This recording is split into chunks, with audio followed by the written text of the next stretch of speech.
tonight we have an exclusive on Rekill.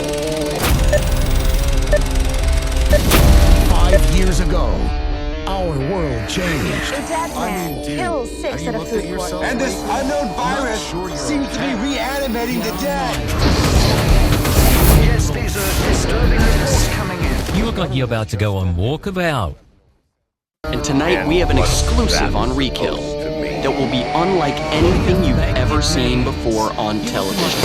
My camera crew and I are going to travel with the brave men and women of our Division 8 to The last time There's I one thing talked about to this Dave. war that's different from the other conflicts. What happened with There's no that scars on the anyway after veterans. that? Wow, truly heroic feat. What movie did you Hear the watch? tales tonight along with other tales of bravery You're not only on lying. The I'm afraid Outbreak you'll go Network. on walkabout. Your trusted source for Outbreak News.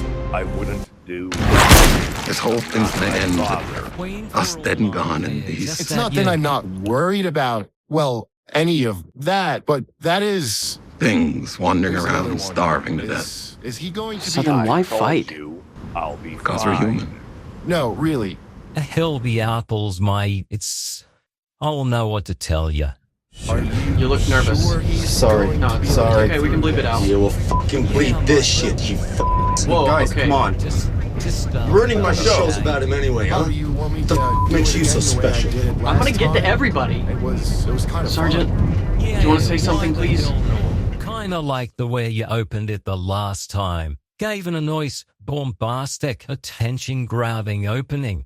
The way you kinda want these sort of things. If we consider the opening of the movie, it might be somewhat redundant. 5 years ago, our world changed. And this unknown virus. Oh, man. Way to kill my dreams, bro. I could still do it. I had a lot of fun doing it the last time.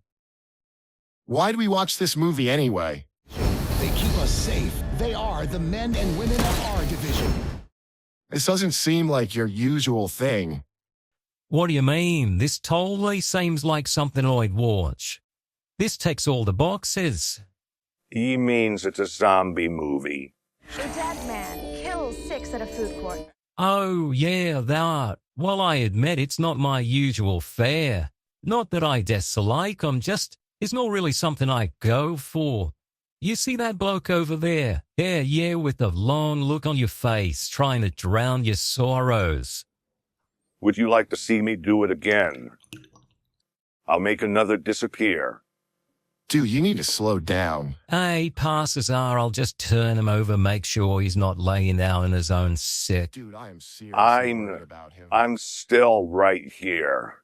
That's not going to happen. Whatever you say, mate. Just now, after the last couple I had you watch, I felt kinda bad. With the state you're in now, figured you'd need a pick-me-up. And I'd have a go at finding one you enjoy. Previously on Rekill. I've seen this one before, maybe ages ago, but it didn't disappoint. Really? You did this all for me. Truly, you have my gratitude. Thank you for your consideration. After enduring horror in the high desert, it's a welcome reprieve. I can't tell if he's being serious or not. He borders on sincerity at times now, doesn't he? No walkers, mate. Just don't finish that bottle before we've made it through this. As a courtesy, I will endeavor towards restraint. You still haven't answered my question. Why not? Why not something like Wreck? Muy buenas noches, les habla Ángel. Why this movie? This is Erica Hamilton. Because I've seen heaps of discussion on Rack and not much on this one. Seemed like no one was talking about. Tonight's broadcast of Rekill. You know how he is. He likes to find these lesser-known movies. He's always done this. Yeah, I guess that's true. I just... Don't give it too much thought, mate. I find there's a certain charm in discovery, not just for myself, but the wonders you can show to other people. That's part of the fun, isn't it? Exploration, adventure. You find some downright interesting things. You share them with others. Not that it isn't fun when someone knows about it. It's just, well, you know, I always like to bring notice to the neat things I discover. In this movie, well, it checked all the boxes for me. a bit lesser known than a few others I could name, a level of quality and production that might meet the standard for my little theory. It's the right subgenre of horror. The style of it was a good segue out of the last two. It was aces, mate, lined up real nice with everything. It was all there. I guess it worked out. I think Marcus even enjoyed it. At the very least, he didn't pass out in the floor again. Not yet. What did you think of the movie, Marmar? As far as movies go, it was at least passable. A substandard showing. The production was middling. The story was in a manner ridiculous but acceptable. It had a few twists to keep it interesting enough. The premise was different, at least from the usual zombie film. It was not unique, however. The production was competent enough, and it made use of what I assumed to be a low budget in a somewhat adequate fashion. So there's points for Barry. It doesn't look cheap. There's enough action and violence, mostly gunfire, but very little in the way of practical effects. It will, however, perhaps keep you entertained. What? Really? After all that, that's what you're going to say? Come on, man, seriously, I thought you were going to date this. Easy there, mate. You ought to know by now that's a glowing review from him. That's praise if I've ever heard it. No. You go about it all wrong. You know what he's like. Marcus, mate, you bought this one before the credits even rolled, yeah? I did. So fair to say you enjoyed this, right? Immensely. And of the films we watched so far, this one's your favorite, isn't it? Yes, easily. Christ, it's like watching a game show. Maybe I don't know, but would you recommend this movie? Don't do this to me, I Barry. would. I thought it was fun. I enjoyed it while we, threw back a couple. So what? Just say it. And it was delightful. But that's besides the point.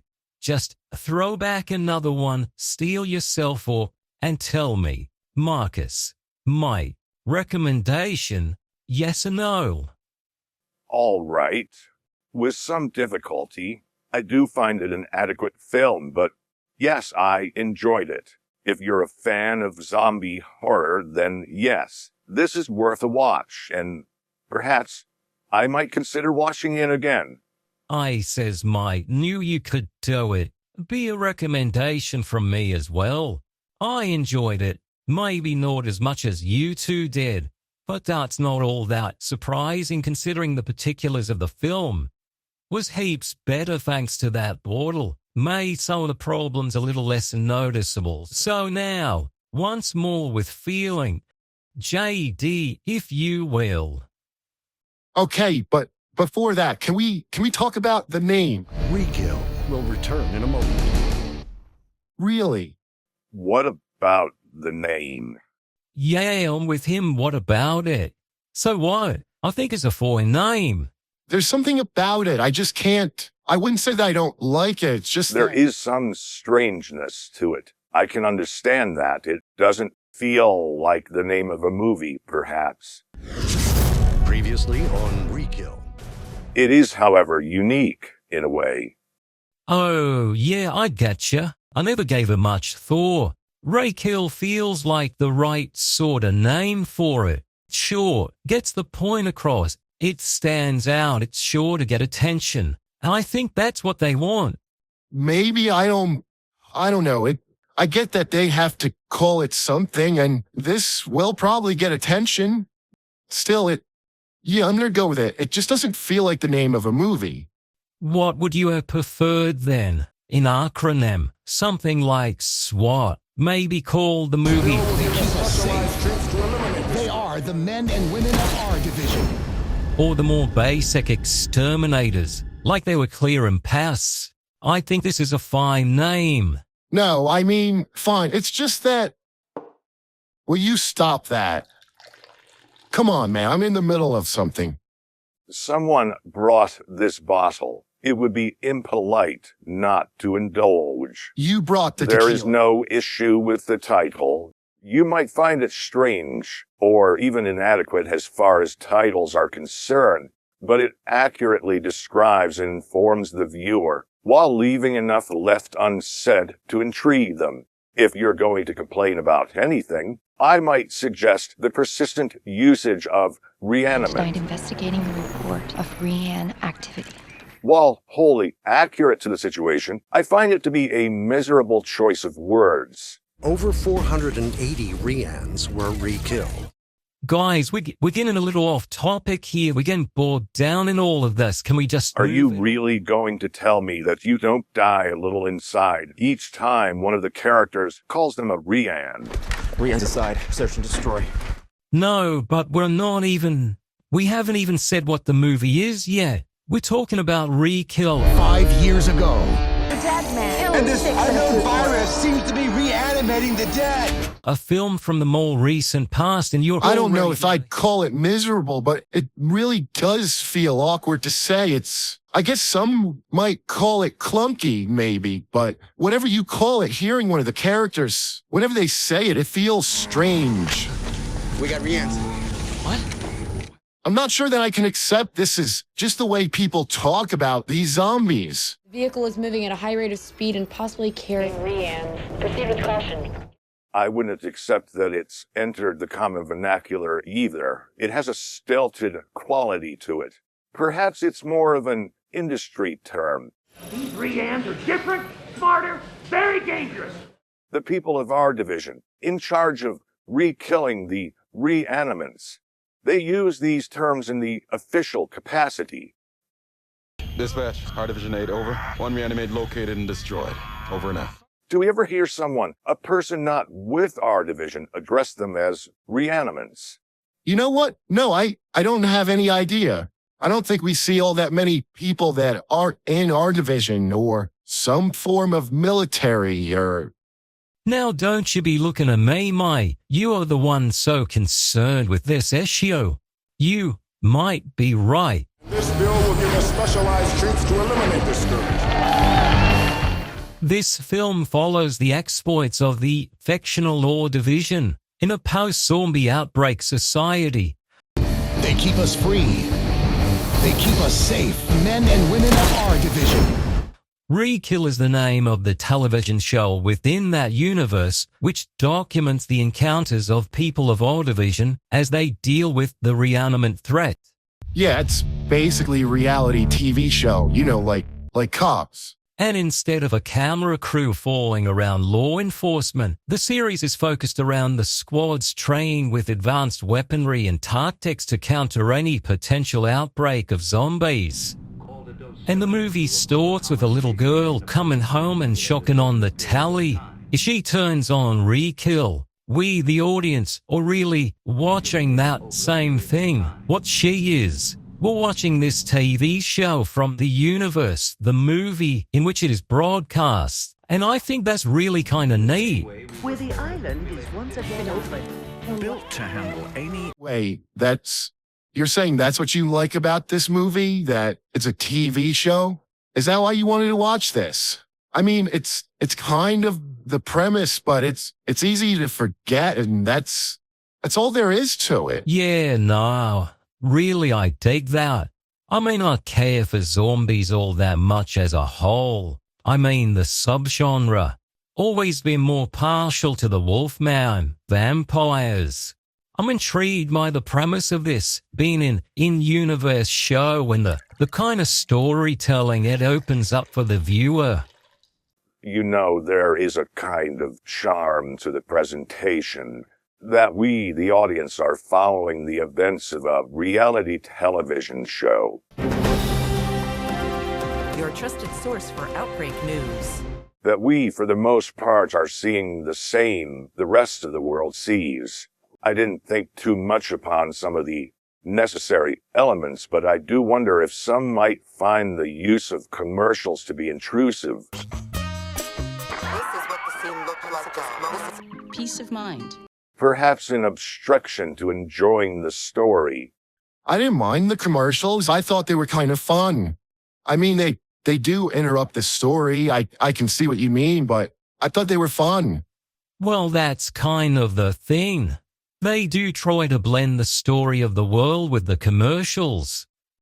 A gated gardens, an award-winning fortified community surrounded by an 18-foot reinforced concrete wall, and our 360-degree watchtowers are manned by world-class sharpshooters. They try to make them believable. They tell you the story of the world around them.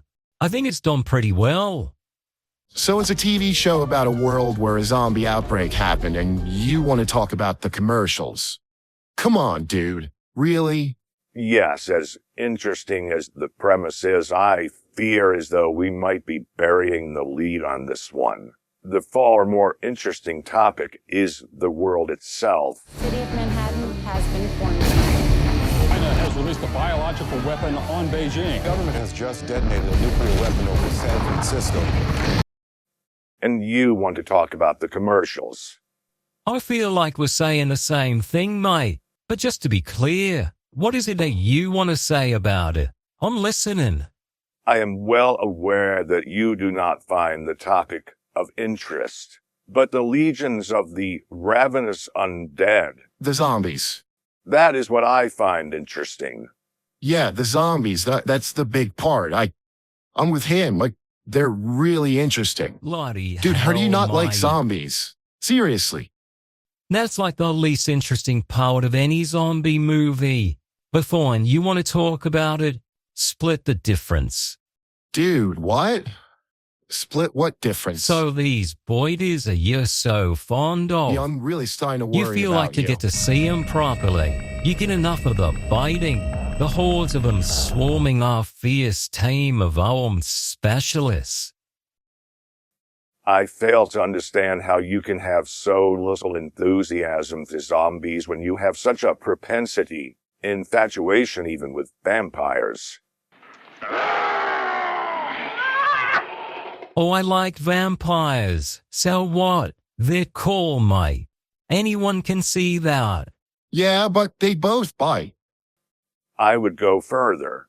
Each are soulless monsters driven by hunger, which convert others through those same bites. They are both... Oh, they're not even close, mate. One's a rotting, mindless ghoul, while the other is a creature of the night, promising everlasting life. You don't have to be afraid of me. All you have to do is take my hand. All for the simple compromise of feeding on the other's blood. It's way more interesting. It's got that a brooding, dark, even gothic aesthetic.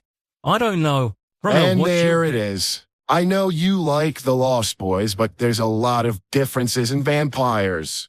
Yeah, so what? I like The Lost Boys. It was a fun movie, lot of different, interesting things in it. I thought it was a great representation of, you know, being a vampire in the 80s with all the different kind of things going on. Thought it was great. Of all the different vampire media you could pick, you go for The Lost Boys. Clan Malkavian is far more interesting than anything. Hear me, you take that back. The Lost Boys were a revelation. They ran off with my imagination when I was a nipper. Gave me a glimpse into a world I knew about. This just in. We're getting off topic. More when we return after these messages. Rekill will return in a moment. All right, fair dinkum, mate. All of that aside, we move to the visual presentation of the movie. The visuals of this movie are a muddy nightmare, a truly unpleasant experience. You guys, maybe we should get out of here. And there goes another one. Ooh, maybe I should keep count. I don't think you need to go that far, mate. Figured you'd say something to that effect. I didn't think it was that bad. They could definitely be improved in some places, but I think the worst of it is the camera work.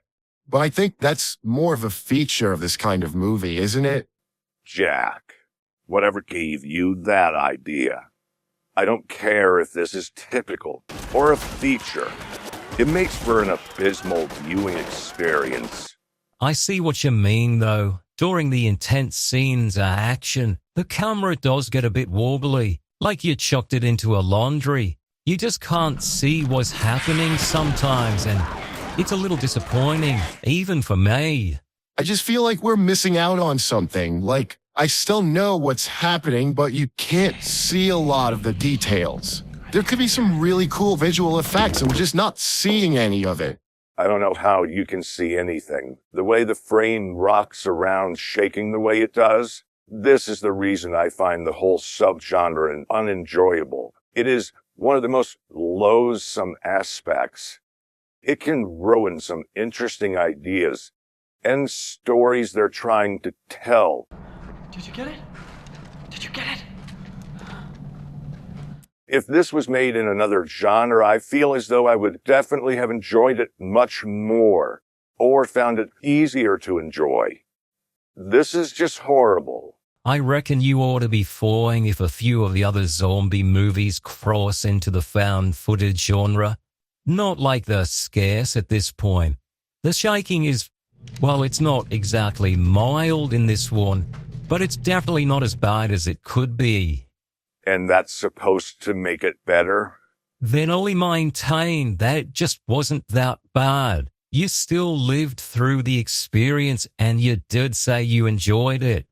Well, he did say that, but I'm kind of with him. He's not wrong. All right, you bogans. Before you get another word in, you just got to remember, this movie's playing with that limited budget I keep going on about. If the camera's been still, a bit more calm, you're not going to be seeing those visual details you want. It's just not within the reach of this film. It could be expensive. So what? Your excuse is they don't have money to do what we want, so they have to keep shaking the camera around? His defense is that if we can't see the lack of visual effects, the blood or the gore, perhaps even the choreography, then we can't complain about it. We can just complain about the shaking camera. Something like that, yeah. This is a low-budget movie, so it's got to do what it can to keep it all together. Keep it within the limit of what they can afford. Limited makeup and visual effects. You get things like the shaking camera, so they don't have to try to do a lot of makeup in that sense. I don't know, I would still prefer a steady shot. Even if there are no visual effects to see, I would rather see them on a tripod, set up, steady, anything. It's just visually confusing and maybe noisy. I just don't think that would make sense. That kind of shot, it would be a little jarring within the context of the narrative. It makes sense that the camera is shaken like a leaf. You can excuse that, even if it's a bit harder to see what's going on. This is a cameraman in a fight, in an intense situation. I can't expect to keep everything steady. Yeah, it's visually noisy, but it does add some authenticity to what's going on, even if they do go a little too far. And maybe you add some energy to those fights. Oh, no. It would just be jarring to see a completely steady camera. And you think that excuses the lack of visual clarity. The low budget means they can't do what they want, so we get shaking. Like a martini, mate. Okay, but remember, you did say you enjoyed it. I knew that one was going to come back to bite ya. Christmas, very really? A pun. Yeah, I know. But just think about the scenes, about the movie as a whole. None of it's bright. It's not really well lit. It's all kind of dark. A lot of scenes could really use more light. Remember 5 years ago? It's a little murky. It's the same reason the camera shakes so much. It's probably the same reason that everything is so dark. It might make sense as to why there isn't much light in the areas they're in, but there's the excuse as to why. They don't have to add as much visual detail, or use as much makeup or practical effects on the zombies. Or, when they show physical effects or bites, they just don't got the money to throw around. Either the movies get made with less, or it might not be made at all. Sure, I I accept that, but why is the color so dull and lifeless? Look, it looks dismal and drab. It lacks life. Maybe it's an aesthetic choice. Maybe a representation of the hopelessness of the future. Maybe some bad cameras. No time to color correct for anything. Just what it is. Still, I would have liked more stability in the shots. I would have enjoyed a better quality of documentation of the R Division as they eradicate the undead. And you're free to do so. Nothing's stopping you, but you're not going to get it. And like I said, not really the most interesting part of an infection or outbreak event. Yeah, but I still don't get why you don't like zombies. What the hell? Oh, they just don't interest me all that much. Whole thing's lost on me, I guess. Yeah, well, even you can agree that some of these action scenes are unpleasant. They can be unpleasant to watch. Yeah, let's go with that. They're just not fun. It could be due to those muted visuals. You know, everything being so dark and the colors being so bland. It's just really hard to even tell what's going on sometimes. But even when you can, it's just really hard to see. And that's before the camera starts to shake, rattle, and roll. It's just a little hard to look past all of that. Then I still maintain that I don't think you're missing out on all that much. I remember one scene in particular where I felt the action was dragging on a bit too long. Must have been about halfway through the movie, when the brave men and women of all division, they've got a truck cornered and it's filled with zombies, and the creatures just start floating out the back of it. Yeah, it's right after they chased down the tractor trailer. They open the back of it up and the undead just starts spilling out. I kept expecting the zombies to stop coming, but they really never do. I didn't even know they could all fit in that. Or how the team didn't have an easier time dispatching the waves of infected, given that they only had one point of egress from the trailer. Well, they were all firing in just one direction towards the back door of it. You figure they would stop coming or the bullets would just... I just don't know how that kept going. You know, it's remarkable, but I do agree with you. And I found myself rather unimpressed with it. It does seem the weakest scene of the film, but it's hardly indicative of the overall product. All kinds of things about that scene, but the team of our division were just standing around, out in the open, waving the guns back and forth as they were firing at the zombies. There really wasn't all that much to be seen in that scene, but it sticks out in my mind. I didn't know how or why, but it just felt like it dragged on. It's different. It really is. It's a lot different than most of the other scenes in the movie. For one thing, it's in broad daylight, but there's also the fact of how the scene starts. You're right on that one. It just felt like the longest of them. Maybe it's the gestalt. All those different things coming to a head right there. I just kind of wanted it to be over with. I don't think I felt that way about any other part of the movie. Most of the other scenes of action are, maybe they're more intense due to some of the restraint, all being outmatched, but this one in particular, it feels almost perfunctory. There's not really much concern. It's kind of anticlimactic. They just hit a switch on the side of the trailer to raise the lift and close the back. To cap it all off, they fire an RPG at the trailer and... While it would be interesting, would be cool to see something blow up, it just isn't. That just ends it. That's not even to mention that the explosion is unnecessary. They had already contained the threat by closing the back door of that trailer. That explosion changed nothing at that point besides destroying whatever evidence was contained within. All of that, yeah. Never really been impressed by gunning down hordes of the undead. Survival horror is a much better angle, I think. When you're not well geared or well equipped, and you're facing impossible odds. The other action scenes in this movie, they're a bit better, that they're usually in tight spaces, they're poorly lit. What is this place? Soldiers stumbling through the dark, or they be caught off guard or ambushed by the undead. That's a bit more thrilling, a bit more exciting. This one is just too out in the open.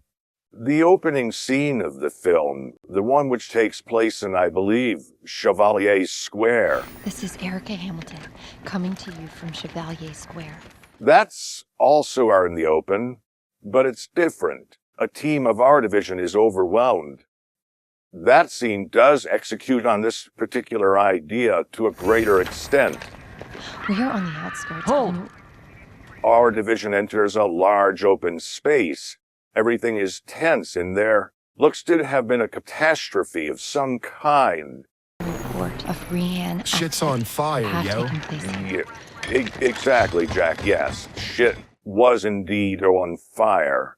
It's the aftermath of some incident. Everything is quiet and our division is creeping through. Hold! They're heading forward as they hear strange, unexplained noises and sounds. Sometimes it's a scream in the distance, others it's skittering around in the dark. You know they're going to be encountering the undead, but the atmosphere feels oppressive, it's tense. I'm not going to be arguing any of that. I like that scene heaps more than this one. Most importantly to that scene, it's dark, so you can't see much. And for a little bit, it wasn't just guys standing around pretending to fire at zombies. They were moving forward into a tense situation. Aces, mate, nailed it. Bang on that one. They still expected to encounter the undead, but they are vastly unprepared for what found them. There's just a bit more tension in that scene, especially since there might have only been one survivor. Yeah, Winston, right? It was Alex? I guess it was just a lot different than the other scene. It took advantage of some of those, things that Barry's always talking about. The low budget, the low lighting. I guess it made it feel more tense, that's all. Yeah, that other scene, it's kind of a rarity among them all, isn't it? A whole movie, they made that concentrated effort to hide as much as they could. Real whole movie tradition, keeping everything in shadow. Don't let the audience see the strings or the seams. It's like they just kind of forgot on this one. It's kind of jarring. It's just so bright and you can see everything. Like when some random person just drives into the location only to be stopped and, dragged out of their car by the undead. Where do you even come from? That did feel a little out of place to me. Didn't expect to see some poor bloke rocking up onto the scene, only to be, pulled out of his car and devoured by zombies. I don't think that's necessarily out of the question. It's just something I would have expected to have seen on the initial outbreak. The area does look abandoned, so I didn't believe a civilian would just happen upon them. Given the gunfire, he really shouldn't have driven closer towards it. Gunfire is loud, he would have heard it. This is a day one mistake. Dude, what? Isn't that victim shaming? Oh, come on, Marcus. It is a rookie mistake. He lives in society formed after the collapse of the previous society. He should know better. Well, yeah, the gore gets devoured, but, you don't see much of the gore. Unlike the other scenes of the movie, since everything's so well lit, you really do get to see it, but there's just isn't much detail. Well, I mean, yeah, they've got something there. The film still shows it. They focus on a little bit, but they try to be quick about it. Do all they can not to show you that there's nothing to show you. It's quick and messy. The prop is messy. Everything's a bit dirty. I actually thought it was a joke. The guy just drives into it all. Yeah, it is kind of funny, I suppose. He just kind of appears from a side street, collides into this big action sequence. I'd say it's a bit tragic, real unfortunate, but I can see what you mean. It's just so sudden. He drives into it and kind of collides with one. He stops the car and then he's pulled out. Really, I thought it was a joke. Did you still think it was a joke when they pulled him from the vehicle to start tearing him apart, feasting upon the remains? Okay, I didn't think that part was a joke. The undead are going to do that. This is the story of an infection, an outbreak, a reanimation event. They are going to grab people to rip, bite, and tear into them. I've seen far worse happen to people, and no one in these kinds of movies deserves any better. Maybe just pour yourself another one, big guy. Be that as it may, you just don't see much of that kind of thing in this movie. The practical effects, people get attacked, but it's covered up. I think that's the most you ever really see of it, and it might just be due to the whole amount of light. Well, there was that one guy who, was attacked by zombies that were on fire. There's a lot of light then. I wouldn't call that the high point of anything.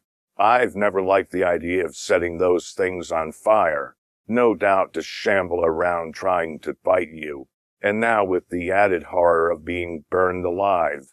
And it doesn't look great either. You don't ever see it. It looks more like the people on fire are patting that bloke down. Honestly, in that scene, if you hadn't told me they were zombies, I could have believed anything. It just looks like two guys in really heavy clothing. I don't know what was going on.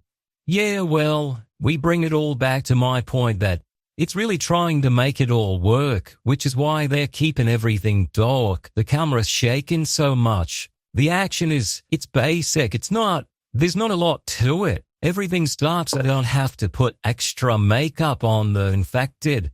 Besides that driver getting pulled out of the car, can you even remember any gore? Any extensive use of practical effects? Well, there was that one scene where one of the R Division squad is pretending to jack off with the zombie arm. Really? That's what you choose to bring up? I guess it was kind of funny. I might have chuckled.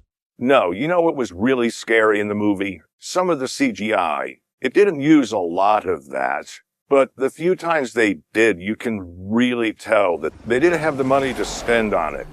It looks bad. Maybe I wasn't paying close enough attention, but I don't even remember it. So I guess it's forgettable.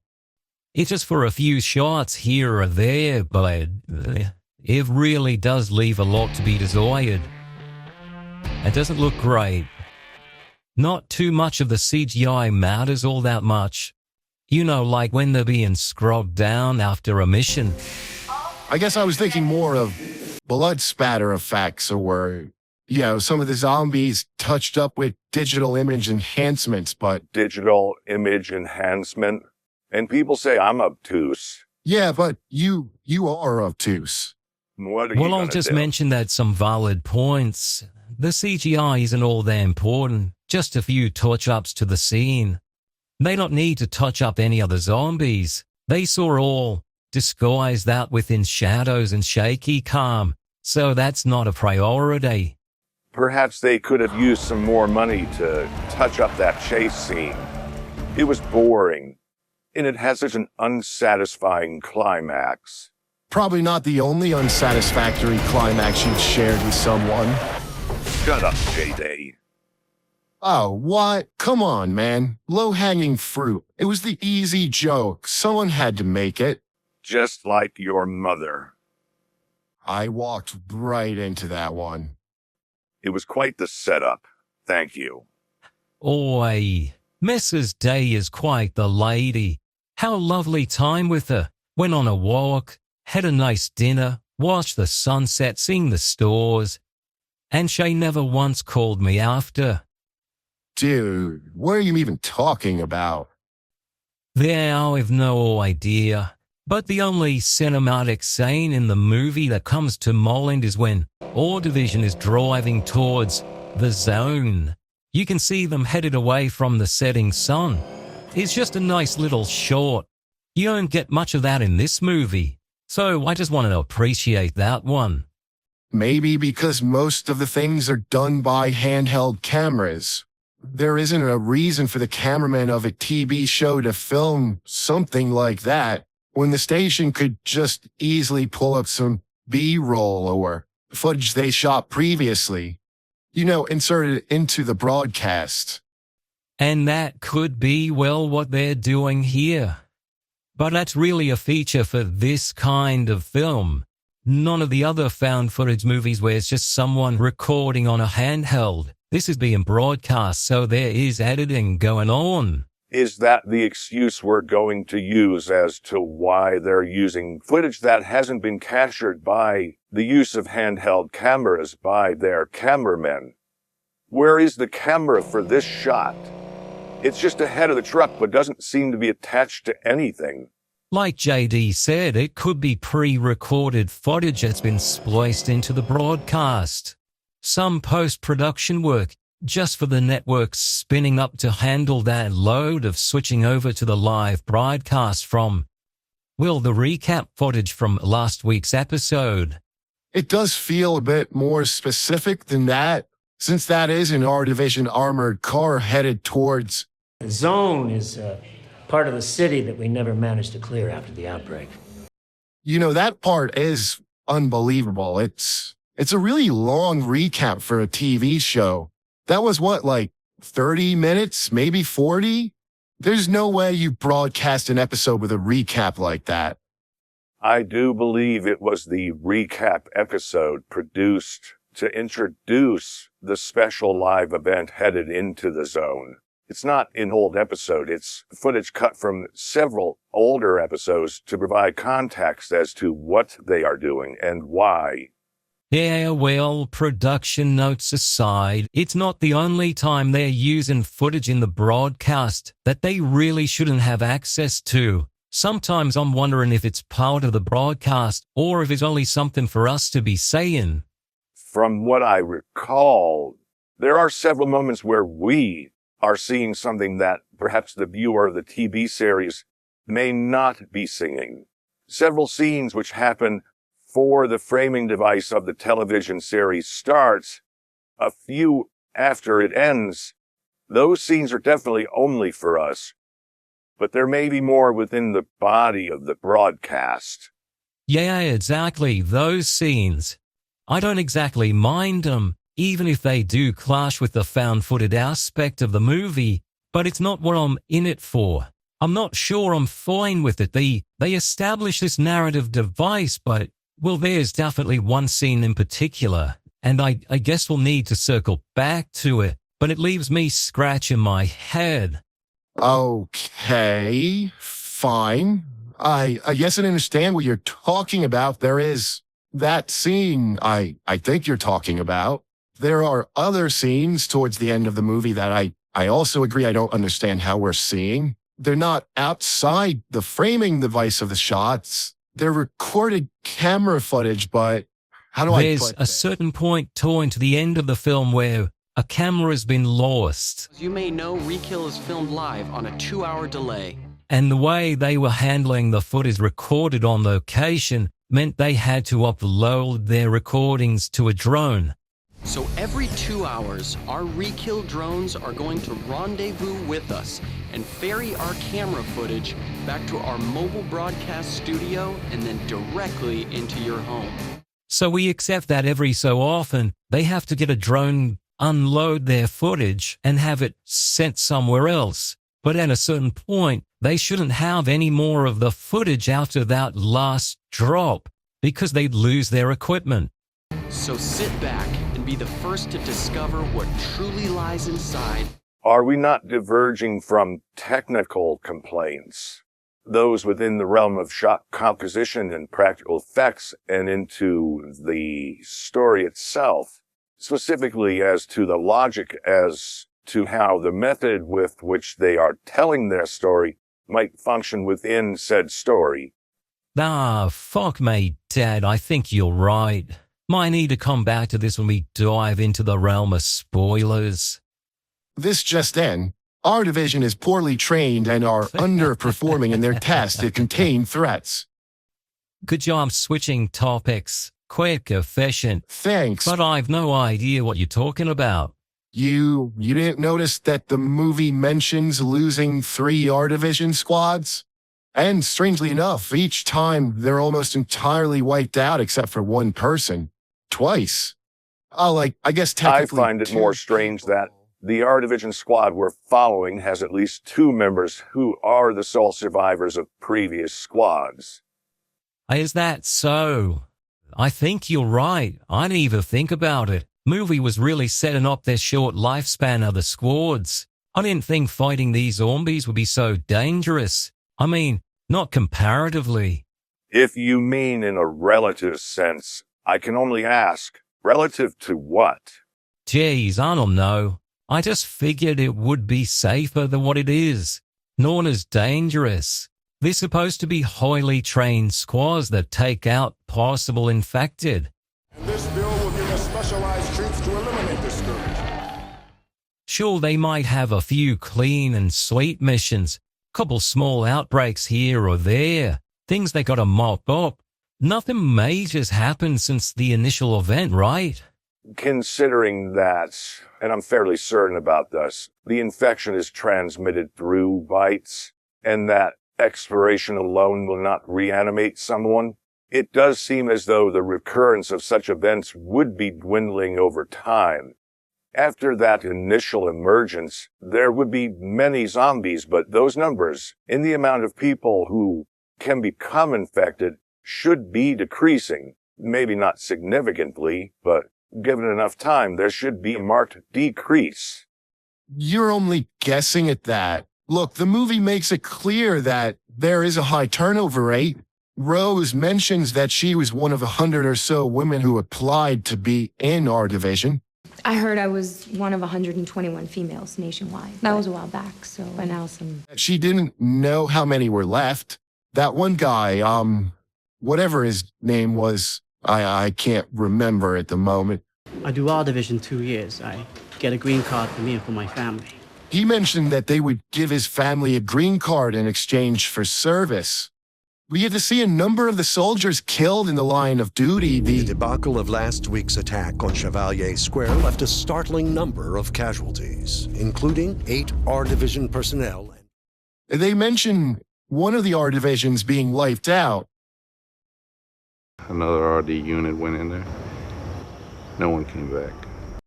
My point is, they have a high turnover rate. They've got a short shelf life. And this is because you think they're not being trained well enough, or that the Green Menace is a greater threat than we give it credit. I don't know. Maybe it's both. It just doesn't seem like they're all that effective. They just, they die a lot. Well, Jack, please enlighten us. What do you find deficient in their performance? What evidence might you provide us of a poor tactical efficiency, some decadence of strategy? Would you kindly please answer the question? The only specific thing I can think of, though, would be in the distance of spoiler territory. There's a specific event. It's not really related to tactics or training. Maybe more a failure to select candidates based on psychology. Even then, it's not really a failure, but more of a difficulty in knowing how someone might or might not react to a certain situation. Considering their world, it's not exactly a lengthy list of candidates for such a job. They've got what they've got, and I'm thinking sort of a catch-22. If they're looking for solid, sane people, only the incompetent, the insane, are likely to sign up to this project willingly. Sure, I guess. Maybe. You know what, ignoring most of that, I mean, if we look at... The attack on Chevalier Square left a startling number of casualties. I'm not sure if what they're doing is a good idea, but I don't know if the tactics are good for fighting off hordes of zombies or not. Obviously, they probably shouldn't have waded directly into that situation in a large group. Maybe they could have placed a large force at the entrance, with some fortifications or some mounted weapons, something that they could draw the hordes towards. Well, besides what's going on in the movie with the Rians, I don't know. It's just wandering into the open together as a large group. Is that really a smart idea? Do consider the kind of force they are facing. Zombies, the undead, creatures which should be bad at planning, capable of rudimentary logic and perhaps only an instinctual hunting or stalking capacity. They are aggressive. They likely swarm, charging together in a large concentrated wave towards their targets. They are capable of staggering, running, perhaps even crawling if they've been physically degraded enough. Thus, it may be advantageous to our division to avoid constricted spaces. Places with a large number of debris might allow the undead to hide or mask their movements. And of course, dark, poorly lit places, including that of the outside at night. Their tactics of moving through this large open area in a group may not be smart against other humans or adversaries which have or possess a ranged capacity. The infected will need to charge into the open space towards them, and since they are in a large group, it may deter friendly fire. Operators will not be able to fire across or towards one another while engaging the undead, if done so correctly. Kind of reminds me of the fighting done during that early colonial period, when the chief tactics were firing lines and bayonet charges. It might look odd to us, but that might be more due to the fact that we're used to thinking more about how humans will engage in fights with one another, while the men and women of our division are specifically trained to contain the Rian threat. Perhaps something of a similar nature, yes. I think their tactics have some sound reason behind the decisions being made. The high casualty rate for our division is more likely due to the dangerous nature of the job. The undead are an ongoing threat to the world, despite the outbreak officially considered as over. Officially, the outbreak is over. This can still be seen in some of the more fear-mongering aspects of certain commercials as well as the survivor stories. And you now always still think they're naive. Christmas, Barry, can't we move on? Do we have to talk about this? Oh, come on, I do. I really like the commercials. Rekill will return in a moment. I don't think that's weird to say. These are their examples of movies that I wouldn't say the same about. The WNUF Reading Club, check it out. These aren't exactly like the commercials you see in every day, where you chuck on the telly. They've more to offer. They're selling something, but it's not a product they're selling. But it is just a commercial. You say there's more than that, but I guess I can remember at least two of them that are selling a product or a service. They may not be selling to us, but we get to see what's advertised to the public.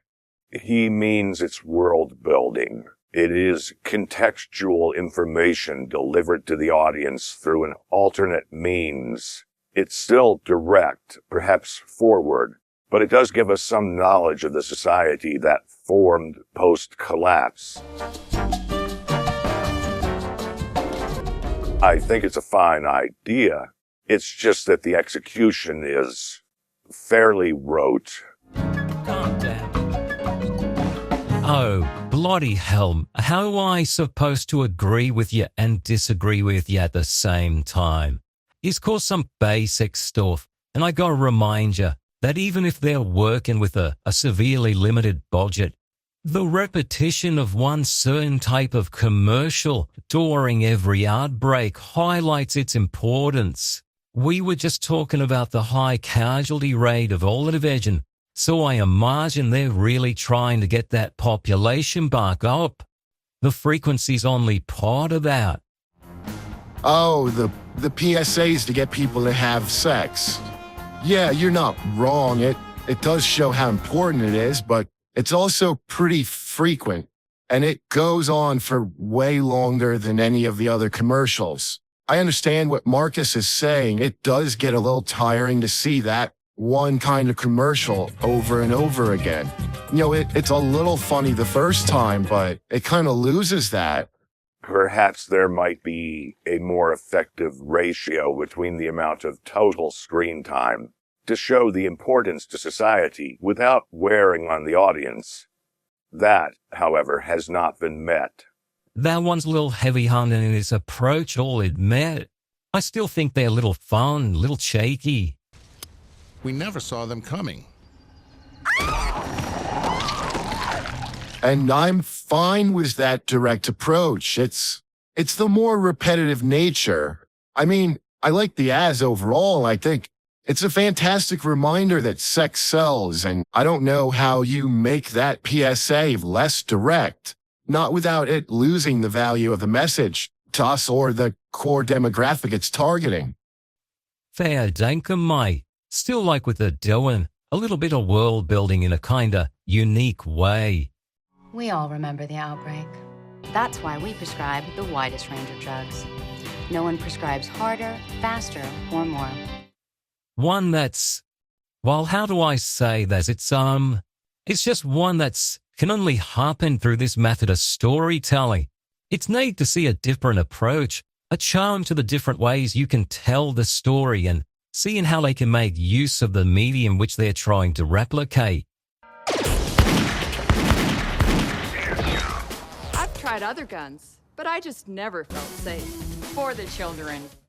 If nothing else, it's a little touch that you just makes it a bit more positive on the movie. Yeah, I think they get more points than not for trying. No one's disputing that. They did make the effort. They did. Well, yeah, they are doing something with the time. I only question as to whether or not the ad breaks are intrusive upon the film as a whole. He had to re-kill his own little boy. Hi. Unnecessarily pulling focus away from the story. Once you make the commitment to this format, you have to structure a story to account for these pauses. Rekill will return in a moment. The slight breaks that are needed for these commercials. For the most part, I can't really think of any time I was ripped out of the story or, the story was able to work around these commercials, I think. I could follow everything just fine. It wasn't so invasive that I wasn't invested.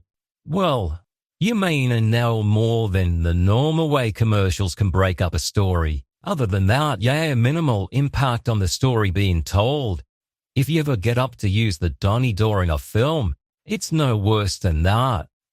There is a certain advantage to being able to write the story with those commercial breaks in mind. Welcome back to Rekill. If you're just joining us. I think it would be a bit more annoying if you were to catch this on regular television. If you stream it or something. The fake commercials with real commercials, that might be a little much. I don't know if I could handle that. That might help with the emotion. No, really, I think that might be funny. It might be kind of neat to say if you could blend them a bit better. Not sure how you get something like that done, but it could be quite the rip over time. I fear you give them far, far too much credit. Maybe I do, but I'm willing to give it a try nonetheless. I think it'd be neat. I think it's a creative way to do some world building within the medium of the narrative. They add to the story of the world, fleshing out some details you might not see otherwise. You could still explore these details within the narrative. Yes, I agree it's nice to say learning about the world these events take place in is a worthwhile endeavor, but I don't agree that the commercials are the only way to do it. A screenwriter could have found a way to mention these details within the story itself. Well, that's true. You could do just about anything, but this is what happened. Sure, you could have a character mention saving up to move into one of those, gated security communities. This family-oriented neighborhood is surrounded by an 18-foot reinforced concrete wall. or frequent mentions of the agenda to repopulate America. But this is what they did. There isn't anything wrong with what they did. Not unless you're looking for something to complain about. Whoa, whoa, whoa, whoa. Easy there, mate. That might be considered a scathing commentary on someone's character. Still, the point is that the little details are nice and they're not solely within the commercials either. Look, I'm taking them Vividine pills, man. I take them every fucking day. Vividine is a revolutionary new drug. Still, think it's a clever way to flesh some things out. It feels less like exposition this way. You remember at the start, near where that little girl put on Rekill, they had that helpful announcement that explained the situation of the world to the audience. 5 years ago, our world changed. I mean, that part was fine. It helped explain what was going on in the world, but that was still expository. Not that it was bad. I think they did it in a good way, but was still clearly exposition, stating it to the audience, whereas this feels a bit more natural. I didn't mind how they explained it, having a broadcaster giving an introduction to the audience. Tonight on Heroes of the Outbreak. It was a decent reading. It's exposition. You know that they're doing it. I don't remember it all that well, but I do remember that announcer. They are explaining to the audience, and I still contend that the in-universe viewer would already know everything that they're telling us, but they do so as a kind of history lesson, a recap. And this unknown virus seems to be reanimating the dead. Remembering the past and everyone that was lost, explaining the events as almost a news recap segment. These are disturbing reports coming in. The government has just detonated a nuclear weapon. I don't know if it does feel natural. I think I would need to watch it again and maybe some news broadcasts or documentaries, just for some sort of comparison. The city of Manhattan has been quarantined. I can't believe it! And maybe it feels as normal or as natural as that kind of thing can, especially framed within this context. Well, look at you. Give you a bit of alcohol poisoning and you're still heaping on the praise. I did like the way they reinforced a commercial within the narrative. When one of the soldiers talks about Vividine, a product they were selling in one of the ads during a commercial break earlier in the film. Look, I'm taking them Vividine pills, man. I take them every fucking day. Vividine is a revolutionary new drug. It was a basic throwaway line. It didn't need to be there, and it may not have affected the scene at all. Look, I'm taking them Vividine pills, man. I take them every pills fucking don't day. work, man. But it made a decent connection between the breaks of the film and the commercials on the television program. Maybe it wasn't clever. It didn't have a profound impact. The scene would have progressed the same without that mention, but it was a nice connection, a decent detail to include.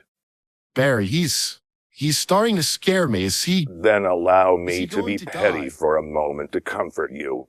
One of the lines that forms context, helps with world building, I feel is a contradiction.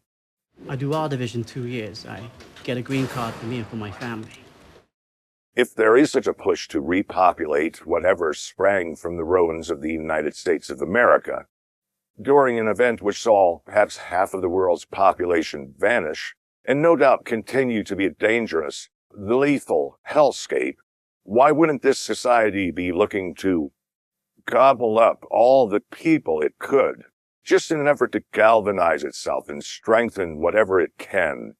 Yes, I understand it's an incentive, but after that kind of world-altering event, I don't understand how it would be in a position to take as much population as it could get, resorting so far even as to kidnapping or forcibly relocating people.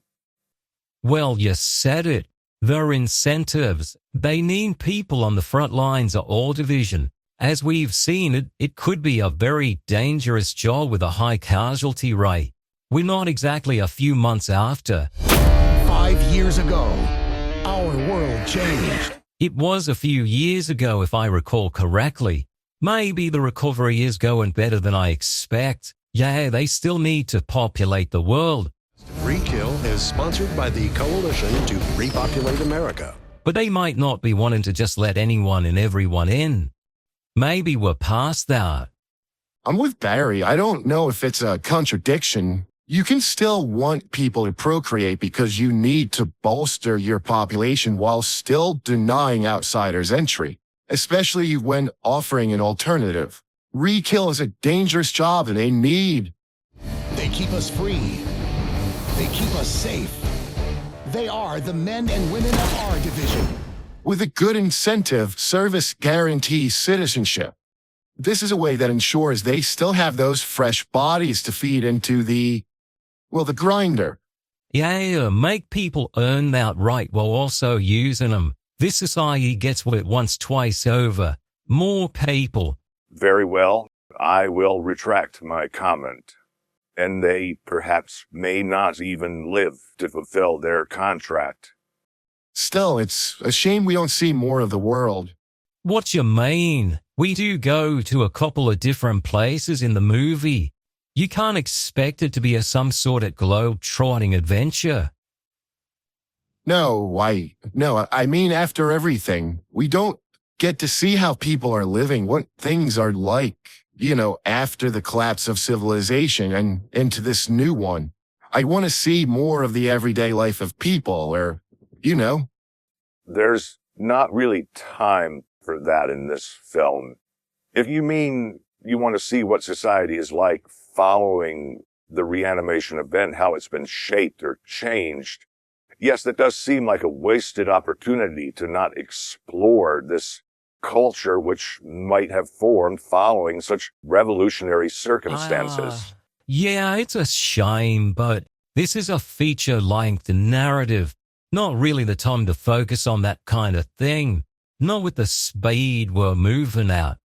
Sure, we get to see a couple of things. There's that one form, the scrub down at the decontamination place, and we get to see that little girl in the beginning at an empty house. And again at the end bits, when the tally's over. Bit of a news report from, I think, New York City. It's not much, but there is a little bit. Hardly a fitting sample size for us to draw any real conclusions. From the girl's home, a news feed of New York, I might say nothing has changed, or at least nothing appears to have changed. Yesterday, the entire downtown area was placed under quarantine. Yeah, I would have preferred some scenes out in the world. Even that opening. As a reporter for Re-Kill, It just looked like a devastated city area. There really wasn't anyone around. Sure, you heard some screams in the distance, but you don't see anyone engaged in daily life. It's just a bit of the stretching of the budget. I don't think it's there. I suspect they couldn't afford to do more. Have some scenes where all division is investigating while people are living their lives. I mean, I understand. I think it's a shame, but I can't really talk about what could have been. Only what is. And what we can talk about is that the movie's kind enough to give us a recap of the previous episode of Re-Kill for everyone who might not have seen it. Previously on Re-Kill. coming to you from Chevalier Square. Yes, but is that something we needed? Is that necessary to us to understand? Probably not, but it's a good excuse to start off with a bit more of something. Helps give us that engaging opening. I like it, and I bet you did too. You say opening, but it does happen after the girl comes home. At least I think it's her home. And there's no one around, so she does what any kid's going to do and turns on the TV. Mommy? Daddy? So that was the opening, but this is it the opening? I'd say it is. The little girl, that one, she does turn on the tally, and it goes over briefly what happened on the previous episode and the aftermath of the massacre at Chevalier Square. We now return to Rekill. Seems an outbreak happened, wiped out the residents of the area and most of the Rekill team and its camera crew. The debacle of last week's attack on Chevalier Square left a startling number of casualties, including 8 R Division personnel and 152 civilians. You're not wrong, I didn't like that. I liked both openings, the one with the little girl in the house and entering into Chevalier Square. Both have a kind of, maybe not an intensity, but there is something there. As we follow the little girl wandering through the empty house, asking for her parents. And then as we follow that Rekill team through the streets in the aftermath of some outbreak, perhaps they are comparable. You hear the faint noises of distress in the night. Everything is dark as the team pushes forward. It does the job of setting that tone moving forward. There is a degree of suspense. Things are not going well. To be fair, in these kind of things, never often goes well. Just a shame we don't find all that much out about the team. They just nameless fodder to set the story into motion. Helps to set the stakes and helps the audience understand just how dangerous everything is. Far as things go, it does the job of an opening. I think there's just something about it. With the way the zombies are acting, since this is the opening, this is the first time we see any of them, and are they already trying to set up what's going on? Because, like I said, I can't really tell since this is the first time we're engaging with them. What's that? Do you mean Rekill's investigation there, or the reason they're getting sent into the zone? I don't know if we're ready to untangle any of that just one yet. Well, maybe we're not ready to, the zombies, they're setting up to the need to investigate the zone here, right? Just by the way they're acting, they're definitely... Then I will just say it, that the zombies are getting smarter. The characters throughout the film are frequently alluding to the fact that the undead are changing. Sergeant, these Rians are different, smarter, very dangerous. That they all are becoming smarter. But no, I don't believe we ever witness that change. This is our introduction to the undead, and as far as we're aware, they have always behaved in this perhaps more sophisticated manner than what is typical of zombies. Not only are they fast, they appear to possess a high capacity for reasoning. They are intelligent to a degree, capable of remaining quiet so that they may catch humans unaware. They lunge at the opportune times for an ambush. They don't attack head-on, not charging at their prey, but will attack from the side. Since we're entering the story so late, that's kind of just the baseline for us at this point. The zombies never act any different for us. They're always quick, they're smart, and they bite. Maybe a bit of a failing on the movie's part, but I don't think it's all that bad. We're just stored in the story at a more interesting bet. Maybe they are setting up the future investigation with this scene, or they just show her how dangerous the job of All Division is. But the whole team of All Division, this squad that gets set in, they get wiped out. Last week's attack on Chevalier Square left a startling number of casualties, including 8 R Division personnel. And we get introduced to Winston. He's the only survivor, and he's something like a main character. I mean, he does get a lot of screen time. The only survivor of Chevalier Square, Alex Winston. Right, you all, mate. And following the events of Chevalier Square, we are introduced to the team of R Division. They even got a fresh cameraman. My first day arriving at R Division headquarters was awkward and tense. It's always dangerous. And a fresh out of training Rocky. It's your first day. Are you scared? Well, sure. And they slowly introduce the rest of the team to us. Let's meet some of this week's team. Hey guys, do you want to do an interview? I really don't enjoy the way the movie handles characterization. My insides are kind of knotted together. I'm excited. I'm ready. You may say that there is some which happens more naturally through character interactions, but the primary means through which information about these characters is revealed to the audience is done through these interviews. I write a blog about God's sanctuary. Winston believes that everyone is going to die. Segments of the film, the broadcast will cut away from a present scene and into this previously recorded footage where the cameraman, Jimmy, is interviewing one person and asking them questions. During the outbreak, I was a nurse. My husband was a paramedic. He was one of the first to get infected. They talk briefly, but it is all very direct and deliberate in these communications. Ah, man, I feel like you now, but I really don't have anything good to say about this. Yeah, maybe this does fit the kind of format with the whole reality TV show. How did you end up here? I got caught ripping off a store near the edge of the zone. I would have preferred more interaction between the characters to learn about them. It's a kind of a difficult thing to balance, I guess. I think we might have all wanted for more. I'm not going to say we don't. And maybe it's the weakest aspect to this found footage style. It is efficient at the very least.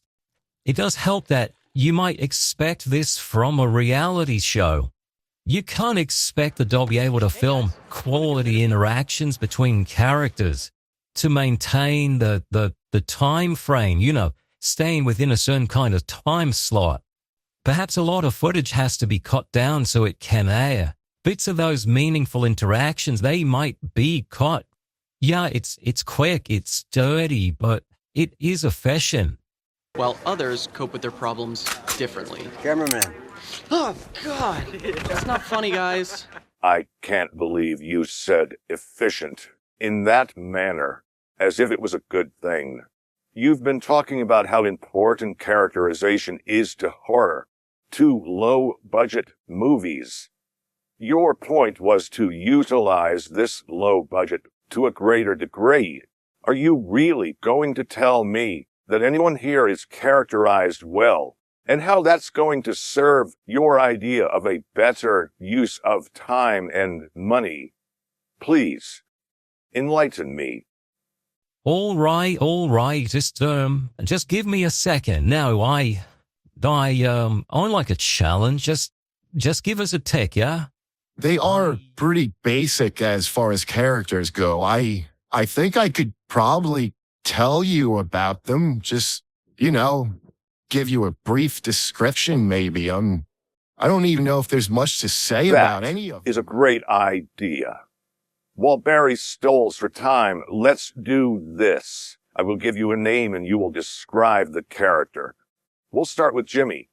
Hey, get away from me, camera boy. My name's not Camera Boy, it's Jimmy. Wait, what's going on? Dude, help me out here. What are we doing? No, wrong. Jimmy is not Barry. Start again. Who is Jimmy? My first day arriving at our division headquarters was awkward and tense. He's the cameraman, one of the cameramen. He's inquisitive and he asks a lot of questions and he doesn't really get involved in any of the action or the story itself. He's just there to film it. All right, that's a fine way to describe him. How about Alex? Did a lot of bad things before the outbreak. And I found God. Alex Winston. He's the only survivor of that other R Division team, the one from the square. Maybe a born-again Christian from the things he said. He's a blogger with some conspiracy theories and believes God is testing man. He might have led a very different life before he rediscovered his faith, and he seems like an all-right guy. I fear you're perhaps extrapolating a little too much from what we saw, but he probably has the most definition of any of the characters. Moving on, next we have Rose. Let's meet the only woman in our Division 8, Rose Matthews. Rose Matthews, the only woman of our division, at least on the team. She seems like a good person, I think. She's duty-bound and she respects the sergeant. That is perhaps an adequate assessment. Next, the sergeant. But we couldn't accept it. It was our humanity that nearly wiped us out. He's in charge of the squad. I don't even think I know what his name is. They just call him Sarge. And he's not close with anyone. He's distant, maybe stern. I guess he's reliable. He keeps his promises. I might even say that he's haunted by his past, but I guess that's true for everyone. Yeah, I agree. That might be true for everyone in this situation. They're all haunted by a past of some kind, of the traumas they've seen. So next we go to Trent, the dick. Do I look that f***ing dumb to you? Huh? No, get the fuck out of here. Trent Parker, I'll just be honest, he is the token asshole of that team. And he acts tough and he's really tough to get along with too. Because he's an asshole and he insults everyone. Well, he's not an asshole to Bear, so talk about the Bear. Ain't you gonna say anything about this? Oh yeah, great. That's what I thought. I think you mean Grizzly Adams, and I don't think he ever talks. He's a really strong, silent, stoic type of guy. He somehow formed a close bond with Trent, and I mean, perhaps it's just a brother-in-arms type of thing, but I don't know. Okay, then how about Wynn? He's got a scratch on his left arm. It's nothing. I got this morning. A door scratched me. Sarge, tell him. Well, he's part of the team. He's serving in our division to get his family a green card so they can, become citizens. He's No, don't look at Barry during this. He's busy. Look at me. Look at me. What about Omar? I'm just as blind as you are. Except I got an M16, you got a fucking camera. Okay, Omar Hernandez, he's Hispanic and he's worried about his family or his people back home, I guess. He was caught stealing and was conscripted into our division instead of jail time. And he's the only survivor of another our division squad. He also speaks Spanish several times. Right, and from what we see, can we tell if any of them are close? Besides Bear or Trent, what can we conclude about the dynamics between the members of the group? Do they get along? Do we see them interact in a substantial way? Nobody wants to be here, Jimmy. Nobody. Mate, you forgot one. Did we? Who am I forgetting? Did I? Who? The other cameraman. Was his name Bobby? Come on, Bobby, let's go. I don't really remember him all that No, well. it's Tom Yahoon. You forgetting Tom, the bloke from the very beginning. Oh, shit. Tom. Oh, shit. You look nervous. Sorry. No, it's sorry. okay. You know, the Rocky who starts with the team. Yeah, that guy. Yes, he was the rookie. He was young. He was kind of nervous and he panicked easily. After that, was there anyone else? Another minor character, perhaps? Like Mr. Lucky, who had been left too long in the zone. How did you survive? I guess I was born lucky. Now, mate, I think you got all the important people. Then that other cameraman, I think you're right, his name was Bobby. As to the question of characterization, no, they're not all character always that well. It's very utilitarian in its approach. They're making use of the low budget the best they can, and it shows. It does. Most of it is revealed in the interviews, but you still get some genuine moments between the characters.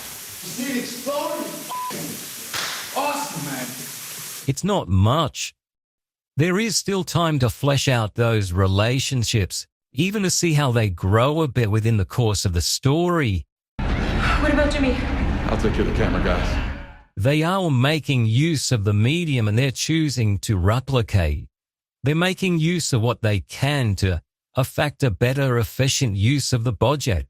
Really, you're going to defend this? It is what it is.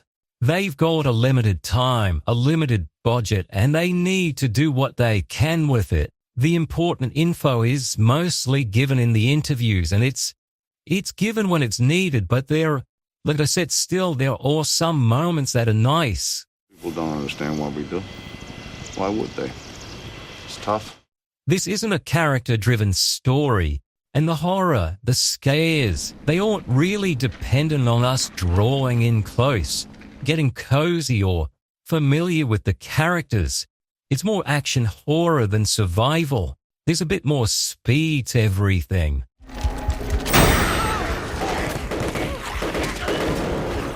I wouldn't even say you was scary. Sure, it's horror, but, you know, as in zombies, people go down and they get chewed on, but there's not any gore or anything. When the zombies do show up, there's a lot of energy. Maybe it's more intense. Before the zombies show up, there is a degree of tension to the scenes. The characters wade through dark rooms searching.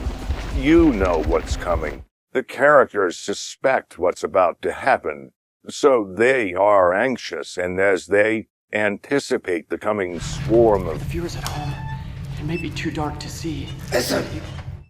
There is some high anxiety, and we feel that. But the movie isn't motivated by us caring about the characters in some sense. Nobody wants to be here, Jimmy. Nobody. Yes, we care about finding out what's going on. This isn't particularly a character-driven work. We care about finding out what's going on. We're anxious at times when the characters are searching through dark rooms, but it's more about wanting to see what happens, find out what's going on. They've got a job to do, and if they don't get it done, it could be the end of the world. We interrupt this program to bring you breaking news from the Manhattan Barricade. We care about the characters, sure, in the sense that they are the ones propelling the story forward. Today has just been stunning, really. I mean, has everything I've been a part of up until now been a lie?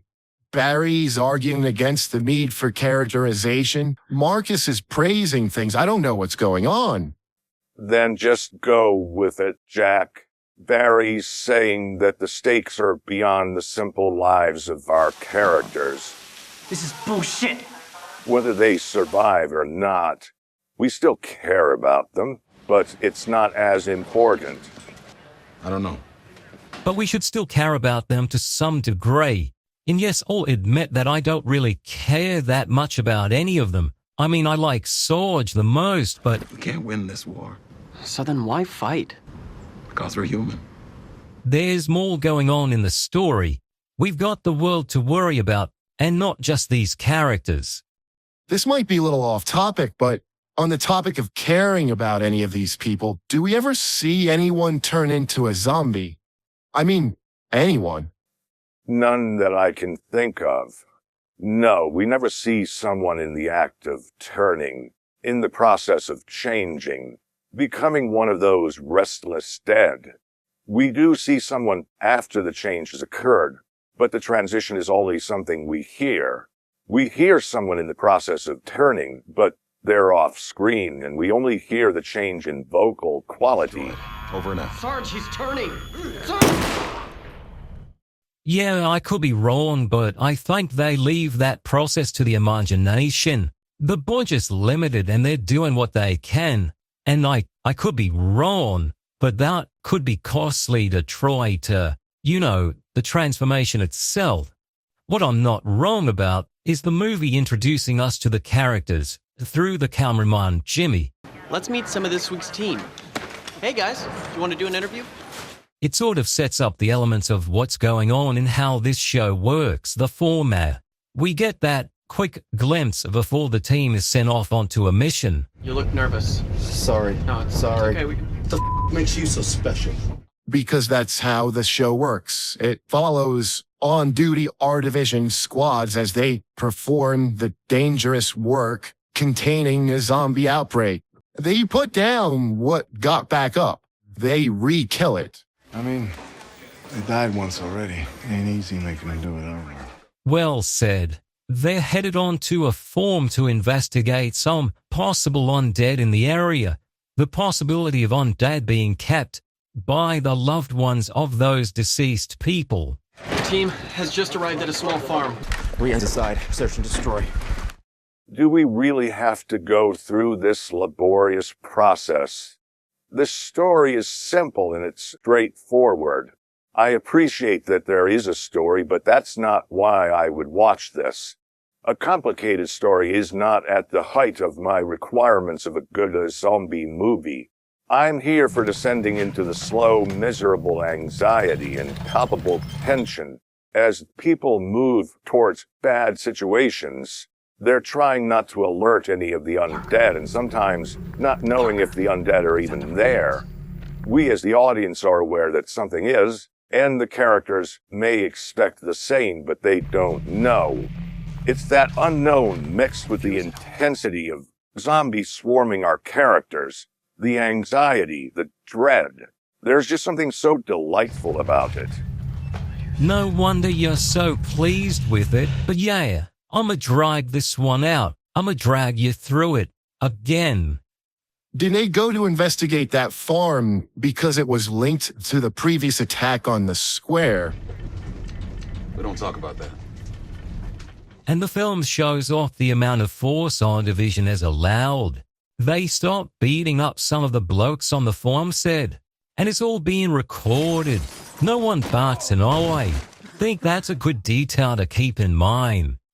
More little details about the world building. Our division must be allowed a good degree of autonomy on how they operate, less oversight.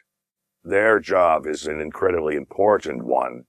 Quick and decisive action is necessary to contain any possible outbreak or infection. It seems that way to me, at least. But the team separates a bit, and that's just... Matthews, Hernandez, check it out. You know, that's never a good idea. Show me one instance where that's ever a good thing to do in a movie. I'm not about to show you nothing right now except the team investigating the property, and they eventually find people in cages. We got Rian's. What?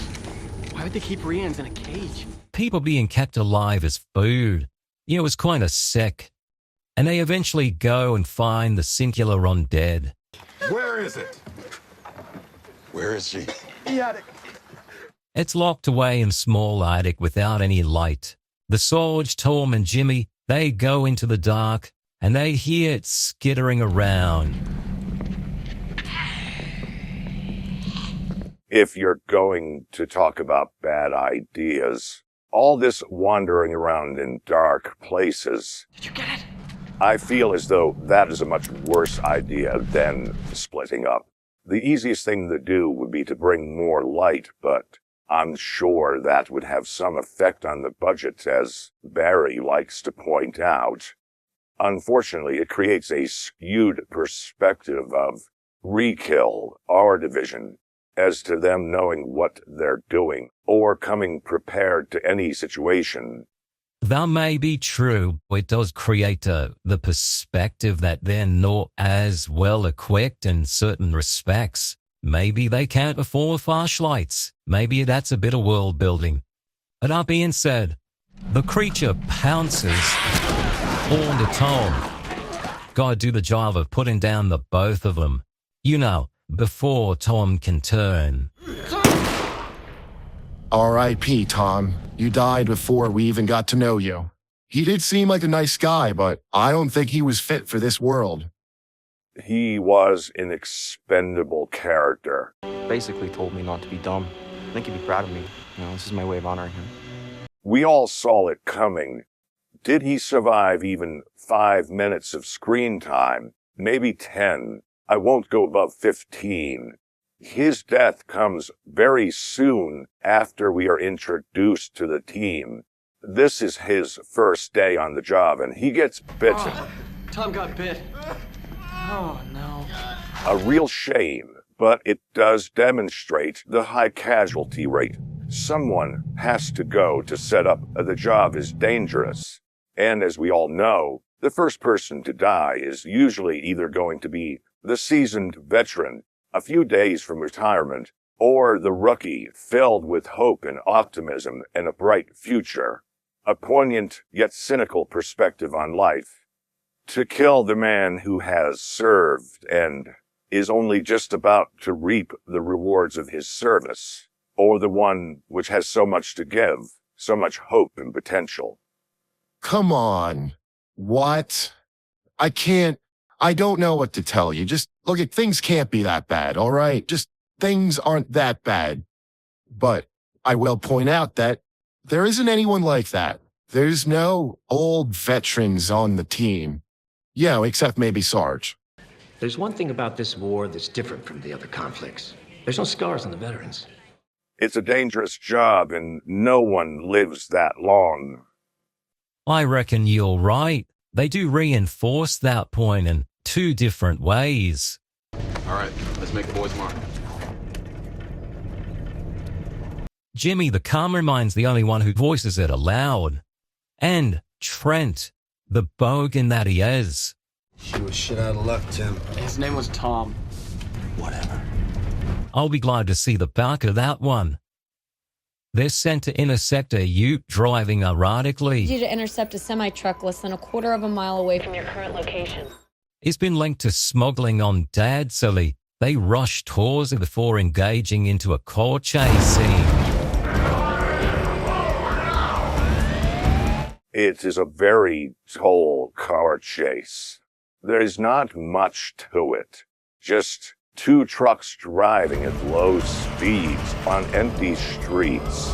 It's what Barry would consider adequate as far as a low budget is concerned, as after a short 2 minutes, both stop in a secluded area.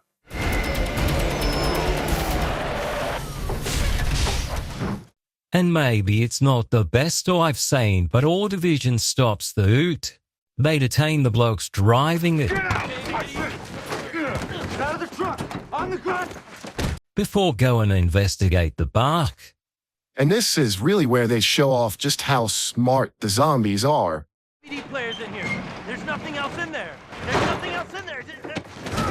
When they open the trailer's door, there's just boxes and there isn't even any noise. It's only after a short time when the team gets really close to investigate that the zombies just start spilling out.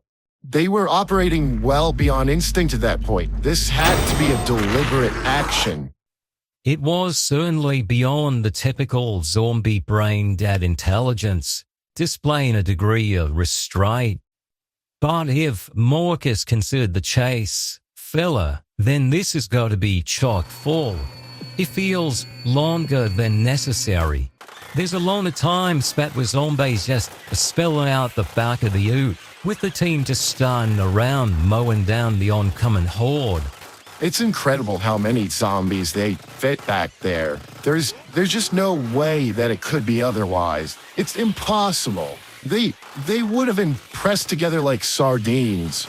With the amount of just coming out, I can't think of how they fit without just laying them down on rows, just stacked floor to ceiling. There's just nothing I can think of otherwise. Yeah, and eventually it does end. They do get the door shot, and then the Saws, he blows it sky high with a rocket. Bit of an explosive ending that's somehow incredibly anticlimactic. The accomplishment of making an explosion boring is almost as impressive as the amount of things they managed to fit in the back of that truck. The team looks to be overwhelmed, but it almost feels like they didn't know how to transition to ending that scene. It doesn't feel great as any time they could have closed that door and done the same. Simply blow it up without closing the door. They could have closed the door and it would have been over, or blown it up without closing the door. Maybe, and this might come as a shock to you, that was all a recap of the last episode. Summary before the Lois special event broadcast of tonight. What? No, that. Are we sure about that? No, there's also that decontamination scene. Isn't that happen right after this? You know, where they have to scrub down the team after the mission. One of the guys... I'm sure Officer Nagorian is fine, but safety first. and he gets pulled off duty because they discover a scratch, and they put him into observation, don't they? Come here. He's got a scratch on his left arm. It's nothing. I got this morning. Well, yeah, that did happen. I just didn't really think that part was worth mentioning. They get decontaminated, scrubbed down, and the one operative, he gets pulled from active duty. Yes, and of those events described, only the scene where the team's dealing with the horde from the back of the trailer feels overly long. The plot may be easily described, but it is still enjoyable. As I said, the plot it's not complicated. The events are focused more on the moment to moment, whether the tension of waiting alone, wandering alone in the dark, or the thrilling excitement of exterminating the undead. It wasn't dull. It felt appropriate in length. Except for the gunning down the horde at the trailer, all them just standing around, that dragged on. I think he means besides that. Be that as it may, we return from commercial break with the knowledge that tonight's exciting episode of Rekill is just about to stall. I'm Jimmy Mitchell, and tonight we have an exclusive on Rekill. The team is headed deep into the zone after learning from their two suspects during an interrogation that they were smuggling zombies out of the zone, and they get a name. Okay, all right. It's something called the Judas Project. Who comes up with these names? This is just one of those names where you wonder, was it always going to go wrong? There is ever a truly f***ed up situation, you can bet the military's involved. Purely the benefit of hindsight, mate. How could they possibly know that Project Judas was going to go so terribly wrong? Oh, well, I don't know. How about the fact that they were poking around in zombies' brains? Tends to happen whenever they mess around with emotions or brains, trying to make things better than what they are. But the team there headed off into the zone. The zone is the sealed-off area that encompasses most of Manhattan Island. A dangerous place that humanity was not able to take back from the undead. They sealed off the island of Manhattan as a way to contain the mass concentration of infected. They just left the city to rot. All of it. New York was heroically sealed off by engineers, and no one besides the military has been allowed in this area in nearly 5 years. It's a dangerous place, and Omar was the only survivor of a previous all-division team which was set into the zone. But I had the flu that day. I'm alive because of the flu. Well, he really lucked out. I wouldn't be ready to go back, but I guess he's got reasons to stay on. That he does, and that's where the team's headed, into the zone. So for 5 years, we just build a wall around it and let what's inside rot away, hopefully. A place with probably the largest concentration of zombies in the entire area, maybe of the former United States of America. You know, high population density, largest population per square kilometer, at least I think. I would just reiterate my protest to actually cover the story. The story is just so anemic. There's almost no substance to it. It's no more than the team goes to a place and then they to another place. Yes, I know I'm being reductive, but I know I wasn't watching this for the story. I was watching because of zombies, and Barry made me watch it. But I believe it's fair to say that you were more captivated by the world building and the novelty to the adherence to a medium in which the story was told, or the format that the movie was attempting to replicate. That's fair to say. Still gonna go through the story, at least to see if I don't finish it before you empty that bottle. Both offer more hope than substance, I suppose. Yeah, and I'm likely to remember the story better than you will remember finishing that. So we get a really neat shot of the team cruising in their armored vehicle towards the zone. You see the color imposed against the sky at twilight, the sun setting on the horizon, and it looks brilliant. Now, really, I really like this shot. It's a really nice shot for a found footage movie. I'm almost tempted to pass on point out that I don't even know how they got the footage. Didn't we already talk about that? It could be B-roll or something shot for the live broadcast, right? I do think it looks good, but I'm not really wondering about where the footage comes from. That we did, but it's that slippery slope. This is one of those scenes which breaks the found footage aspect. I don't like when they do that, and I'll forgive it outside of that narrative device of washing the telly. I just don't like that break. I understand that you find it jarring. That could very well be true, but I can say that I'm not thinking about it too much, and as Jack said, he isn't either. No, not jarring. It's just not necessarily. I don't know. When it breaks that commitment, it made the commitment, and I don't think it's honoring it. It's a found footage movie, and there's a few scenes within the framework that the reality show would not have that footage because it's not common from any other cameras.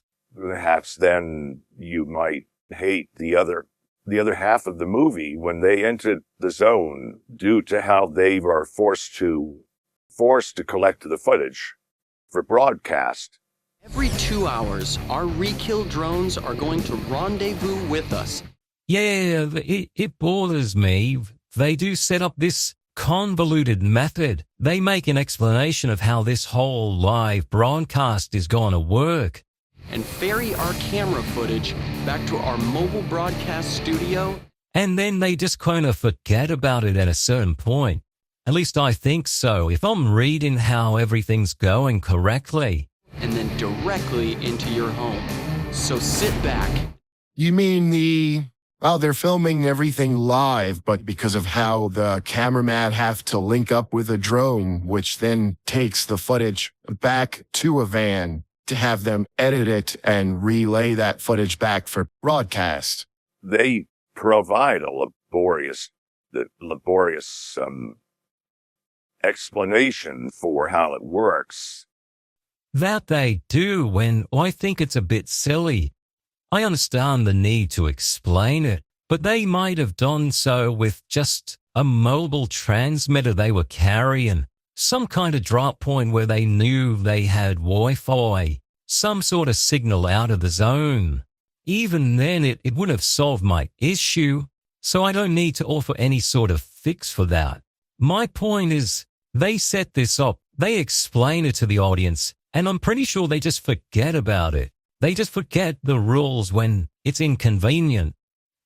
Barry, please, that's unlike you to assume bad faith on the motive behind the production team, the writing, the script. And it's not as though the second half of the movie is going to take long to explain. This is simple. Well, it might be simple, but I just want to remind you that this is the other half. These events, everything that's about to happen is going to take the same amount of screen time as everything that happened before it. We're only halfway through. It is something of an engrossing, glorious mess. Give or take a negligible amount of time, I would say that they are roughly comparable relative to each other. And that might be so, but the team's informed they're going to be infiltrating the zone. And from this point, any time any of this is broadcast, you're going to remember there's going to be at least a 2-hour delay from the point of recording and finding a place to drop the footage to a drone. This is when the team begins to search for the Judas Project. Come on, dude. How am I supposed to take that seriously? I hear that. I think this project is evil. It does sound fairly ominous. Foreboding, there is some weight to it. And then they spend a bit of time wandering through some fairly industrial-looking places. Large open spaces which could be warehouses. Some places that could be a water treatment plant. Maintenance tunnels. They're really not finding anything. No creatures. Nothing. They keep hearing some things just out of sight, but nothing solid. For a place called the Zone, a place they couldn't take back from the zombies and just decided to quarantine, yeah, I thought it'd be more dense. I thought there'd be more zombies, but it's looking pretty empty.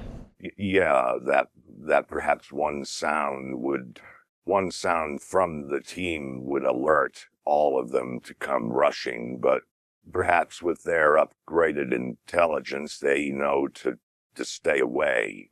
These things are getting smarter. They're learning. Yeah, well, maybe they do, maybe they don't. But we do see something like what JD might be envisioning. So I guess we're all right in some regard. They did mention how long ago this all happened, the outbreak. I mean, 5 years, I believe.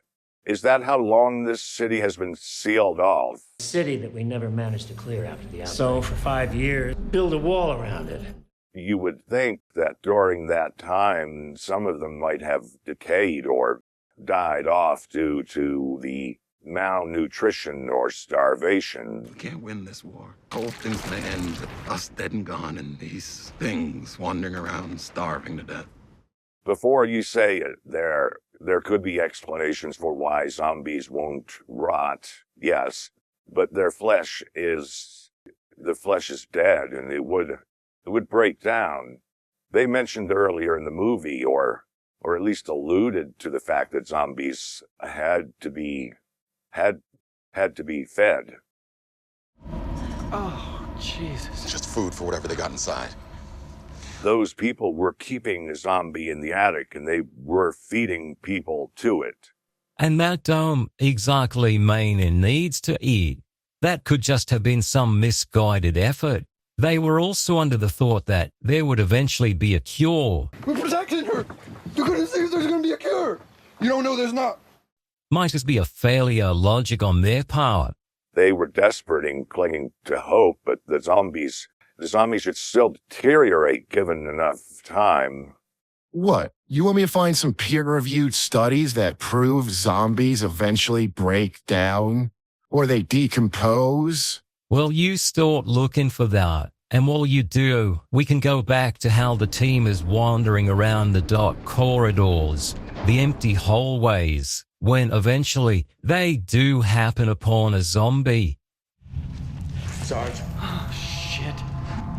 Did you guys fucking see that? And it's very clear from the actions, it's trying to bait them into forming it. And Trent, the absolute whom that he is, he falls for it. Come on, search and destroy! That's what we do! Fuck this, Parker! Starts chasing after it. I find it surprising with the way they've continually talked about the zombies getting smarter, how they're changing, that he thinks it's a good idea to go after one that is clearly trying to lead them away. Not to mention that if there's one zombie in the area, there's going to be more. Those things tend to cluster. Kind of like in the way that Strangler always end up tangled in a drawer. Well, he's a moron, and maybe everything after this happens as a direct result of his stupidity. It's what you might call a grave tactical error. And they all go charging off after him into a big fight. Here they come! Zombies start rushing them, waves of them, and they're just trying to fight to live. They're just trying to stay alive. Lots of gunfire, lots of shooting, all that good stuff. The kind of stuff action fans like. People standing around, swinging guns, and things falling down because of it. You know, they really shouldn't have run after them. They also carry a lot of ammo. They really go through the stuff. It's a continued mystery throughout the entire film. They never seem to run out of ammo. Makes sense for this operation, given the details of it. Yeah, that they do, and maybe they have, but eventually they fight back the waves of the undead. The horde dies down, and we discover that Trent, Guys, I think Parker got bit. the absolute bogan that he is, he's been bitten. We get a mention of Vividine, Fucking fuck! Look, I'm taking them Vividine pills, man. I take them every fucking day. which is a nice little connection to a product sold as a cure to keep you from dying to the infection and returning as one of the vicious undead. The freaking pills don't work, man. Fuck it! You know, it's kind of funny, actually. I would have thought the network would have had them cut that part, since it would probably upset their advertising partner, but, you know, Fucking stupid. the squad even tells him that it doesn't work and he's got a turn, but man, I don't know how that slipped through the editing. Maybe there's not much time to do peruse the recorded footage before they get it out for broadcast. Nothing more than swears. Not a lot of oversight from the production team, the network itself, whoever's producing this. What is certain is that Trent reveals his character to be much less than the tough guy persona he's so offered thus.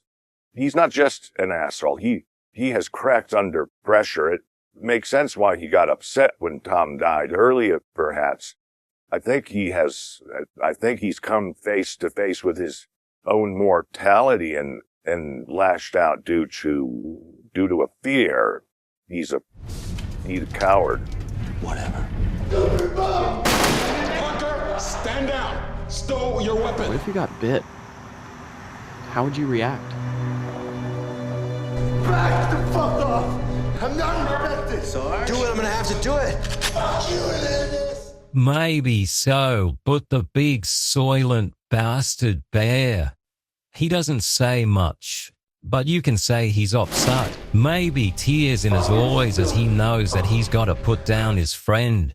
And as he swings around to do the deed, I'm not a fucking coward. the bogan fires on him first, taking him down and killing him, 'cause he's a right bastard and he deserves all the bad things that come to him. So Bear's dead. Hey, Grizzly. I know you've had to kill a lot of your own men on the field. After a real genuine moment, you could really feel for him. It was a nice little torture connection. Do you think if it was Parker, you could pull the trigger? A very human moment, and I'm happy to see it in this film. Just a shame that doesn't last. Man, fuck Trent. All my homies hate Trent. I may understand the way he's feeling, but that doesn't make him right. Huh? No, get the fuck out of here. He was a dick. Bear was probably the only one who would miss him once he was gone. Perhaps it's fitting then that he did kill the only person that would mourn him, and now it's rather fitting that no one will care about him after. Ain't you gonna say anything about this? Oh yeah, great. That's what I thought. He will be remembered only for his cowardice and the way he gunned down his friend. And they did succeed in making an unlikable prick, but that's not exactly hard to do. And so the team continues onward, saddened by the loss of their comrade. Let's move. And they continue to search for the headquarters of Project Judas. Quickly, they get into another scuffle with the undead. Ankle biters. Just too many of them, and they're soon overrun, as they try to escape or find some place to barricade and hold the dead at bay. Winston is bitten. he's going to turn and instead of lamenting his fate or fragging his team, This is what God has planned for me. he gives something to Rose and tell her, They're gonna need you in the Ark. You know, I assume he's making the heroic sacrifice, but did we see any more zombies? You know, when he goes to use the grenade to blow himself up, I don't remember seeing if there was any other zombies around. It just kind of seemed like he blows himself up without doing any damage. Maybe there's blocking a hallway. Was it supposed to be a sacrifice? couldn't tell you. There's enough zombies around that maybe he could be blocking the hallway.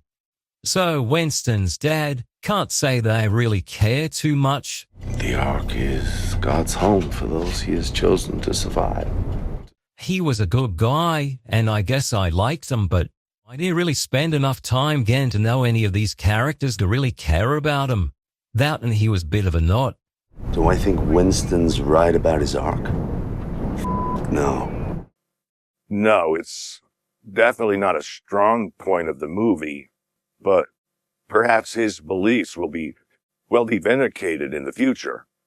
Thing is, say so, So afterwards, what I assumed to be the heroic, noble gesture, because he's all right, blodger, they get into another scuffle with the undead, and they're soon overwhelmed. The squad split up as they try to escape, or...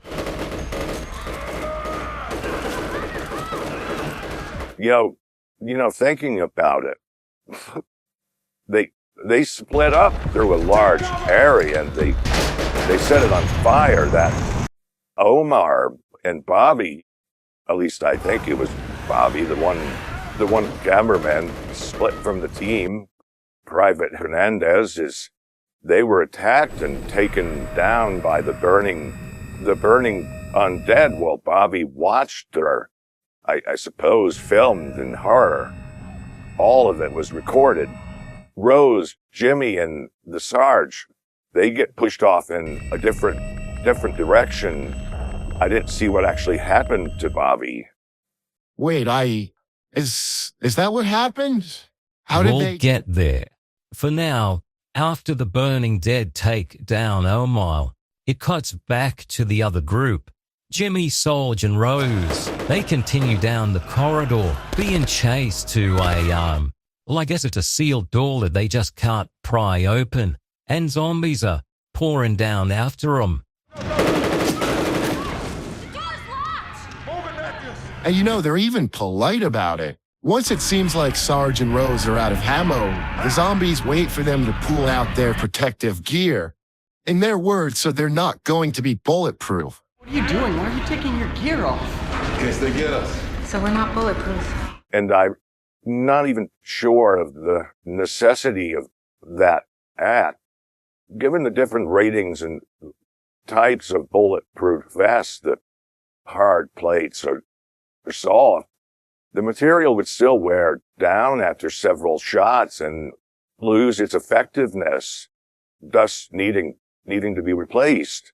I'm not exactly sure why they would even need bulletproof vests, with the understanding it might only be used in the case of encountering hostile humanoids. Maybe like the truck drivers or the humans from their first mission to the farm. Perhaps friendly fire, but they're ranged. But their primary goal is the extermination of zombies, a force which is not known for the use of ranged munitions, but bites. Yeah, mate, just, before any of that, aim towards the bin. The energy drinks help? But I think we're gonna skip that one. I think he answered your own question. You know, it's too bad the vest didn't protect Bear. Trent got that really lucky shot to the head. Just so long as he's not pointing towards me. And so the zombies are kind enough to wait for him. Due to the increased intelligence, I suppose. Give them time to discuss how they want to go about this. What about Jimmy? I'll take care of the camera guys. And Sarge, the ever reliable one, you know, he can shoulder the responsibility. and thus they take off their protective gear. Then who should rock up but a friendly face? Hernandez. One partially burnt and now reanimated, but the familiar striking visage of Elmar. He's back and he's looking to help his friends cross to the other side with them. I don't know how he made it back to his friends in such a short span. Or should the cameraman, perhaps Bobby, made it back? I'll take care of the camera, guys. I don't see him.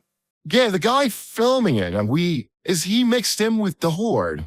Was there more than 2 cameramen this time? I mean, I can't even tell, but I always thought it was just Jimmy and Bobby, but yeah. Not a clue, mate. Didn't see 'em, but they've got great timing. And a friendly face opens the door. Ushers them to partial safety. They start sprinting away from the horde of undead and into a secret hiding place that the undead must not have found. And this scene is a rather grueling one. Was the Judas Project. Dumb assholes. Thought they had answers. Thought they were gonna save the world. What are you talking about? What were they doing in there? You know what? I don't even know. I was just another grunt to them, you know? Save the world types, scientists, fuckheads, all of them. I find the man's erratic mannerisms to be grating. He's clearly unwell, maybe severely unbalanced by either a lengthy time alone or the trauma of seeing everyone he knew and loved turned.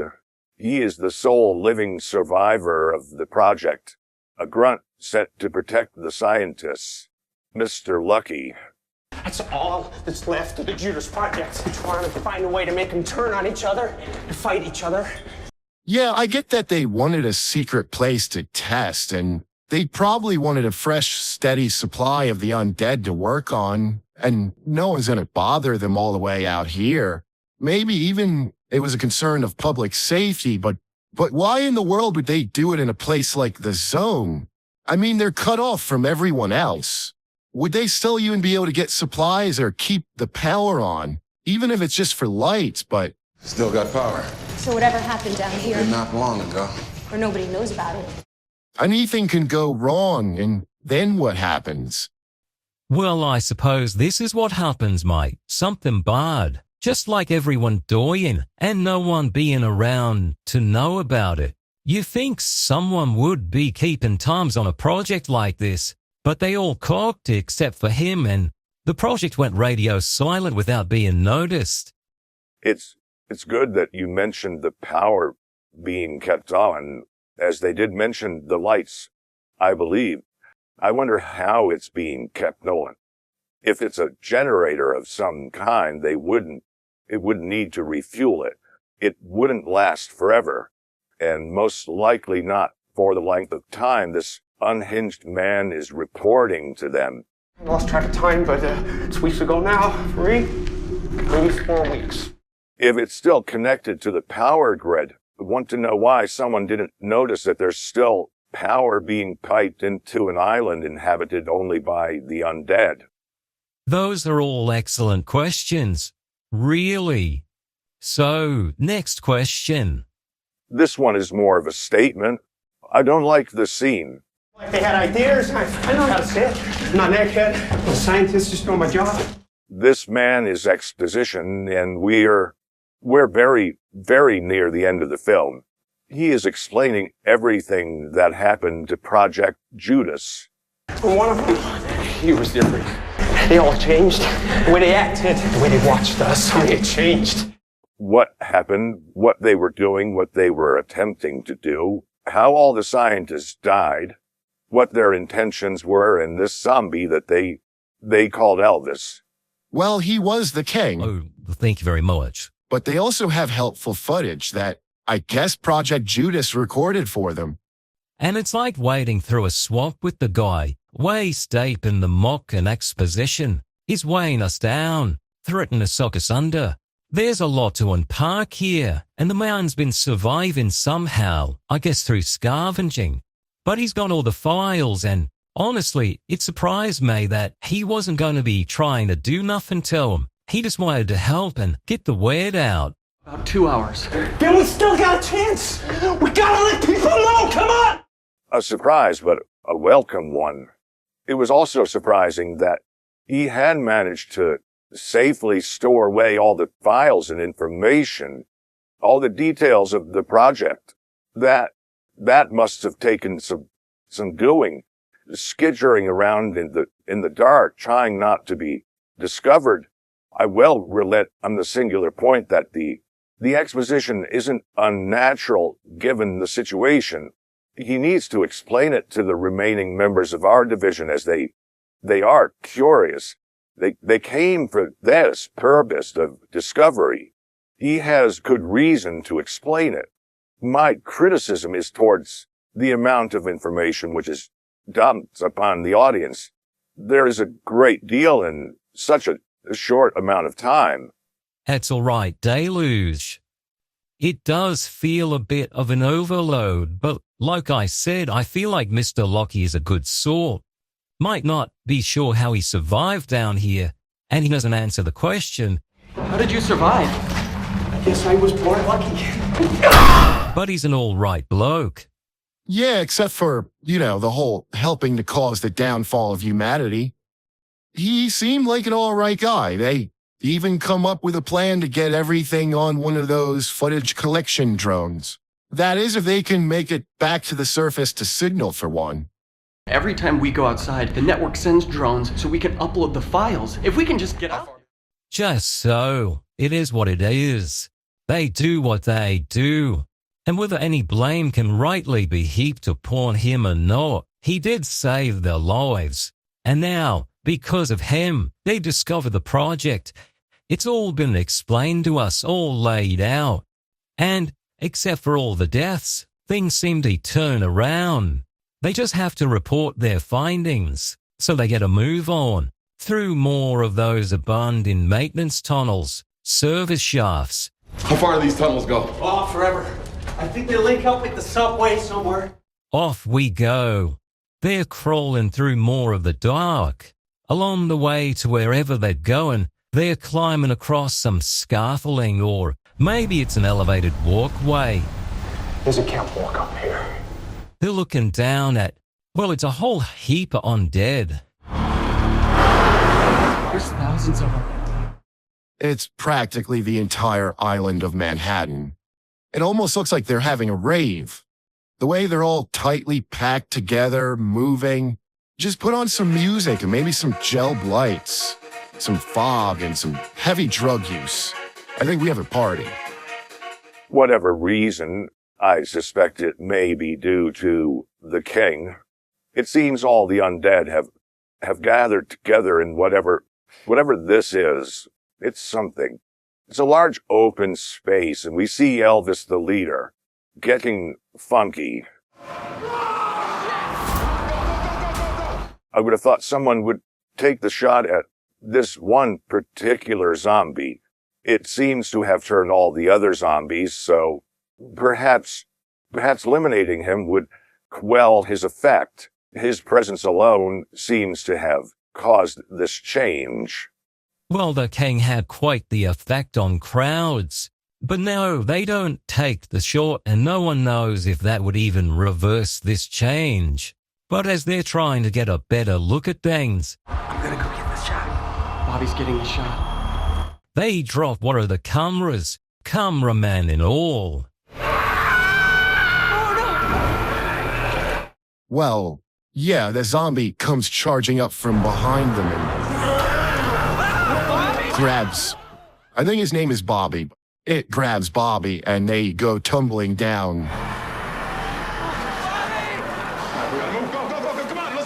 Oh, I don't know who was holding that camera.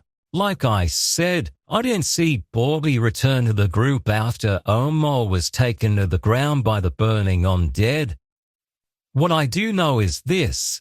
It was dropped and we watched the footage from the camera's perspective as it dropped. So how do we get any of this footage? The footage of this camera is not making it back to any of the drones for collection.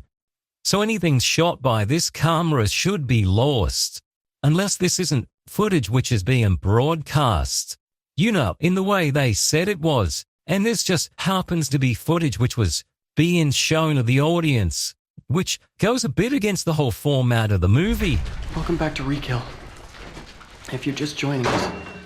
That being a reality TV show which is being broadcast and at least is being watched by that little girl. This really bothers you, doesn't it? It does, yeah. I put on a found footage movie. I expect it to be found footage. So don't be lying to me about these kind of things. I don't care if maybe the footage is somehow shared between both of the cameras, but how are they getting this to the audience? This fall especially should not be observed by us. Might it be like turning on a movie and finding out it was actually a musical? Not a clue what you're talking about, mate. Trust me, I do, and I don't think it's that bad. Just let it go.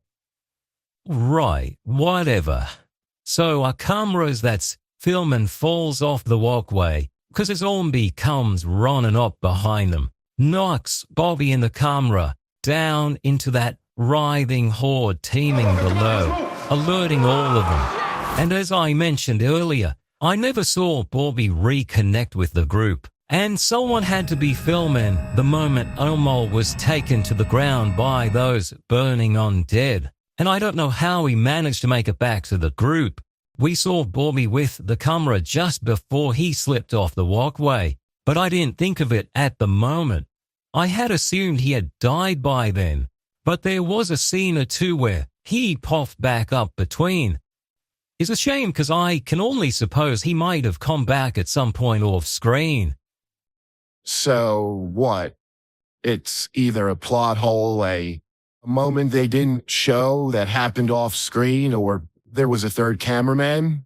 I mean, I agree. I didn't think anything of it when I saw him in between the times, you know, when they showed, Sorry, man. Hernandez, when they showed Hernandez getting attacked, reappearing as a zombie, and then till now, I didn't think about any of that. I didn't think about Bobby. I didn't question it when he did just kind of appear in a few background shots. He's filming things through the camera lens, but so is Jimmy. So it's hard to tell which one's which at times. I don't know. It does appear to be Bobby that fell with the camera. That is certain. We don't know if Elmore was actually being filmed. The camera is shaking, so I believe it was in-universe cameraman doing it. But there were only 2 cameramen assigned with this R Division team that I know of, Jimmy and Bobby. It's fair to say Jimmy receives more characterization. He's often more the voice behind the scenes that we hear. I would have believed that Bobby would have been killed, but previously his death had not been shown. So, at the very least, I would say this plot hole could be a logical inconsistency within the movie, where the movie may have forgotten what happened or transpired with Bobby. The continuity, well, since only the record of his death is him falling from the walkway into the zombies below, we have to assume that he made it back safely, linking up with the group at some point, and it was just never shown. Yeah, Roy, like, just in the way I was saying it. Sure, why not? Look, if it did or didn't happen, what I know is this. The cameraman fell, and the horde of zombies are alerted. Everyone has to run. Go, come on, let's move! The camera has to be lost. And the remaining members of our division, Rose, the sergeant, and Jimmy, they run, hoping to make it somewhere safe. So at the very least, they can signal a drone. It's probably the only plan they have, just trying to reach the surface. And that might be all it is. Along the way, The team makes it somewhere before they're cornered by zombies once more. Mr. Lockie gets caught.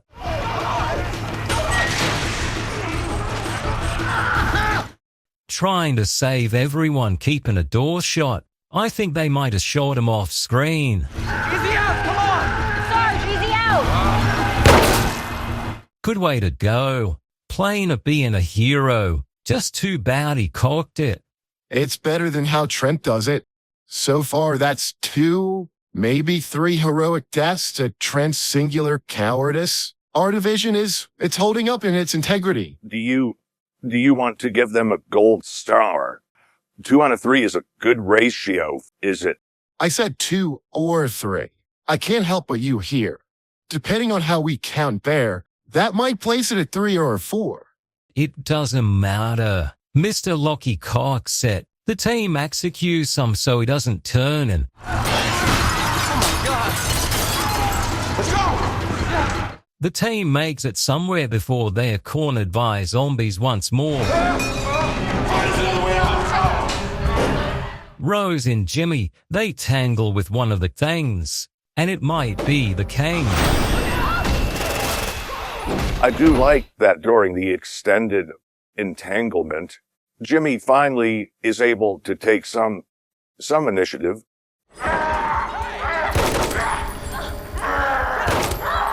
Instead of simply recording, he fires upon Elvis, hitting him several times.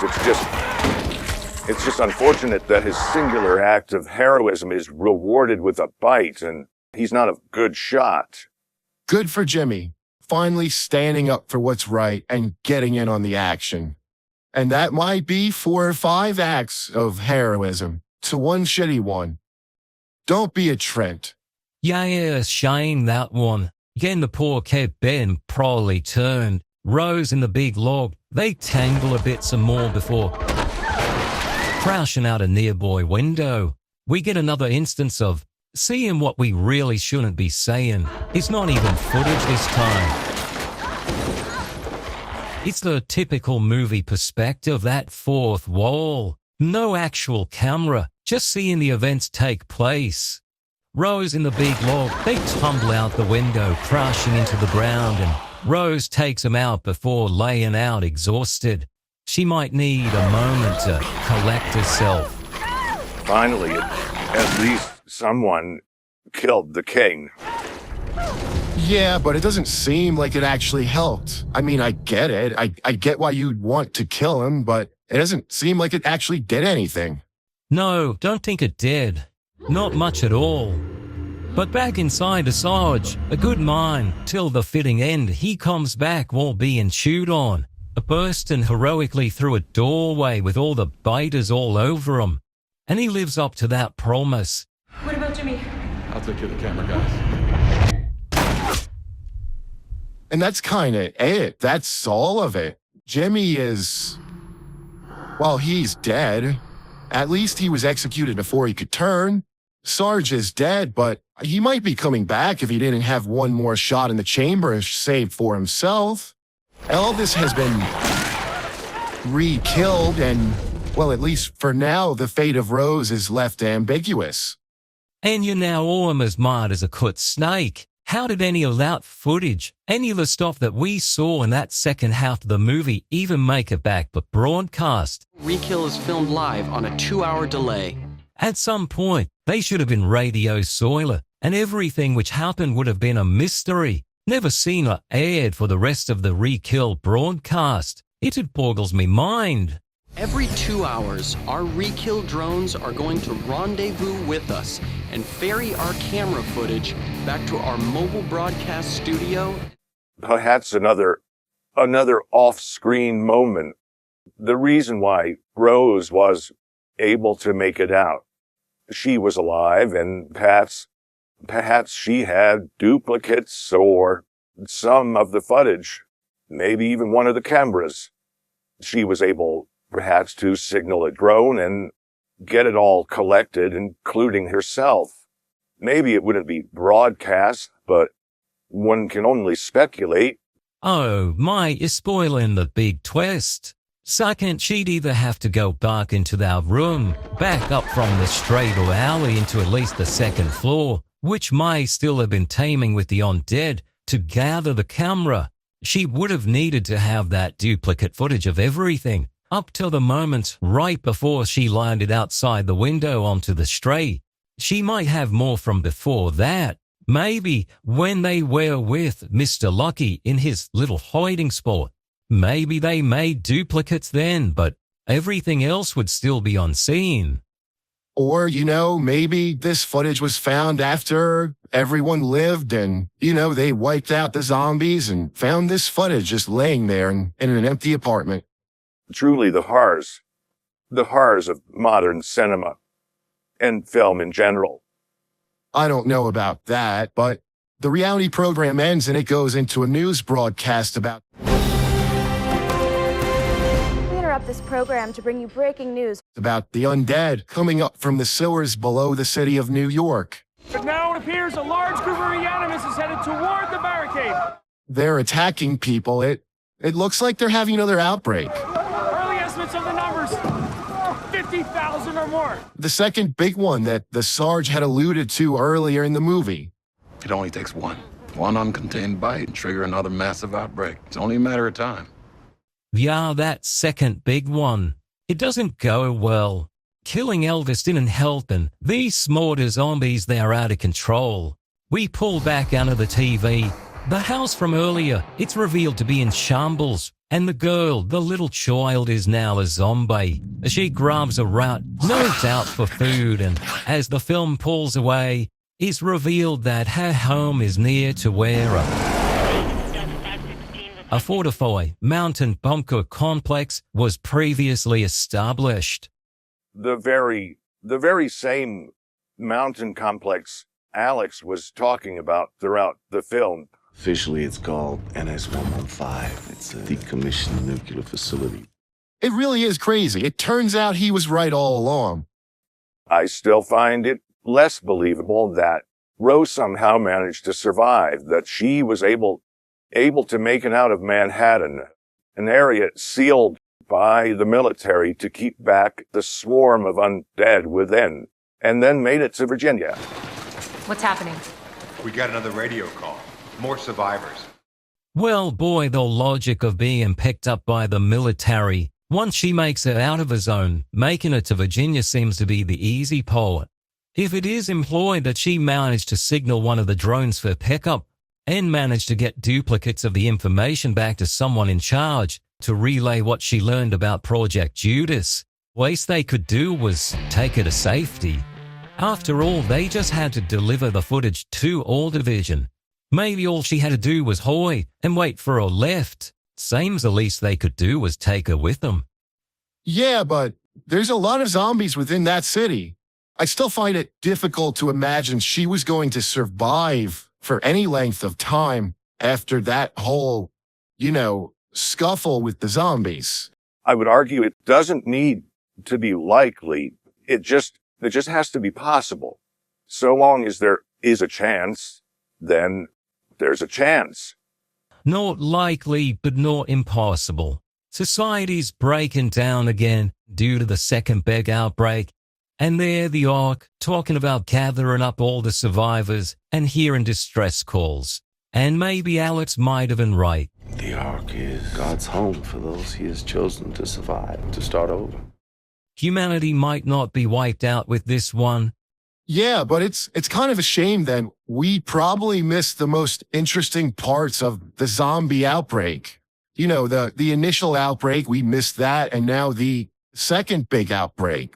When all the chaos starts. I feel like we're missing out on these.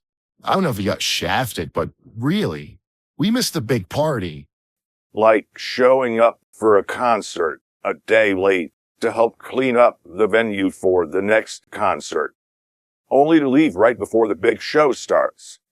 I don't know about that, but, the bunker was designed by higher-ups and elites, just in case everything went sideways.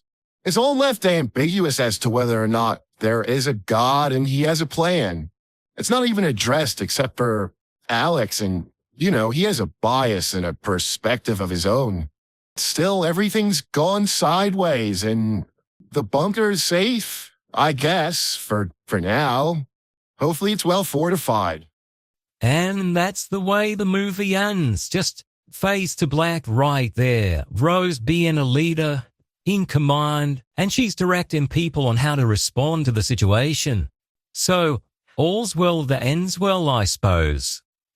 And you know, with the ending in mind, I was thinking about this. Would a second outbreak really be as devastating as the first initial outbreak? Dude, they're zombies. They're going to eat people. Yes, the undead. The undead do that. I am full aware of their nature.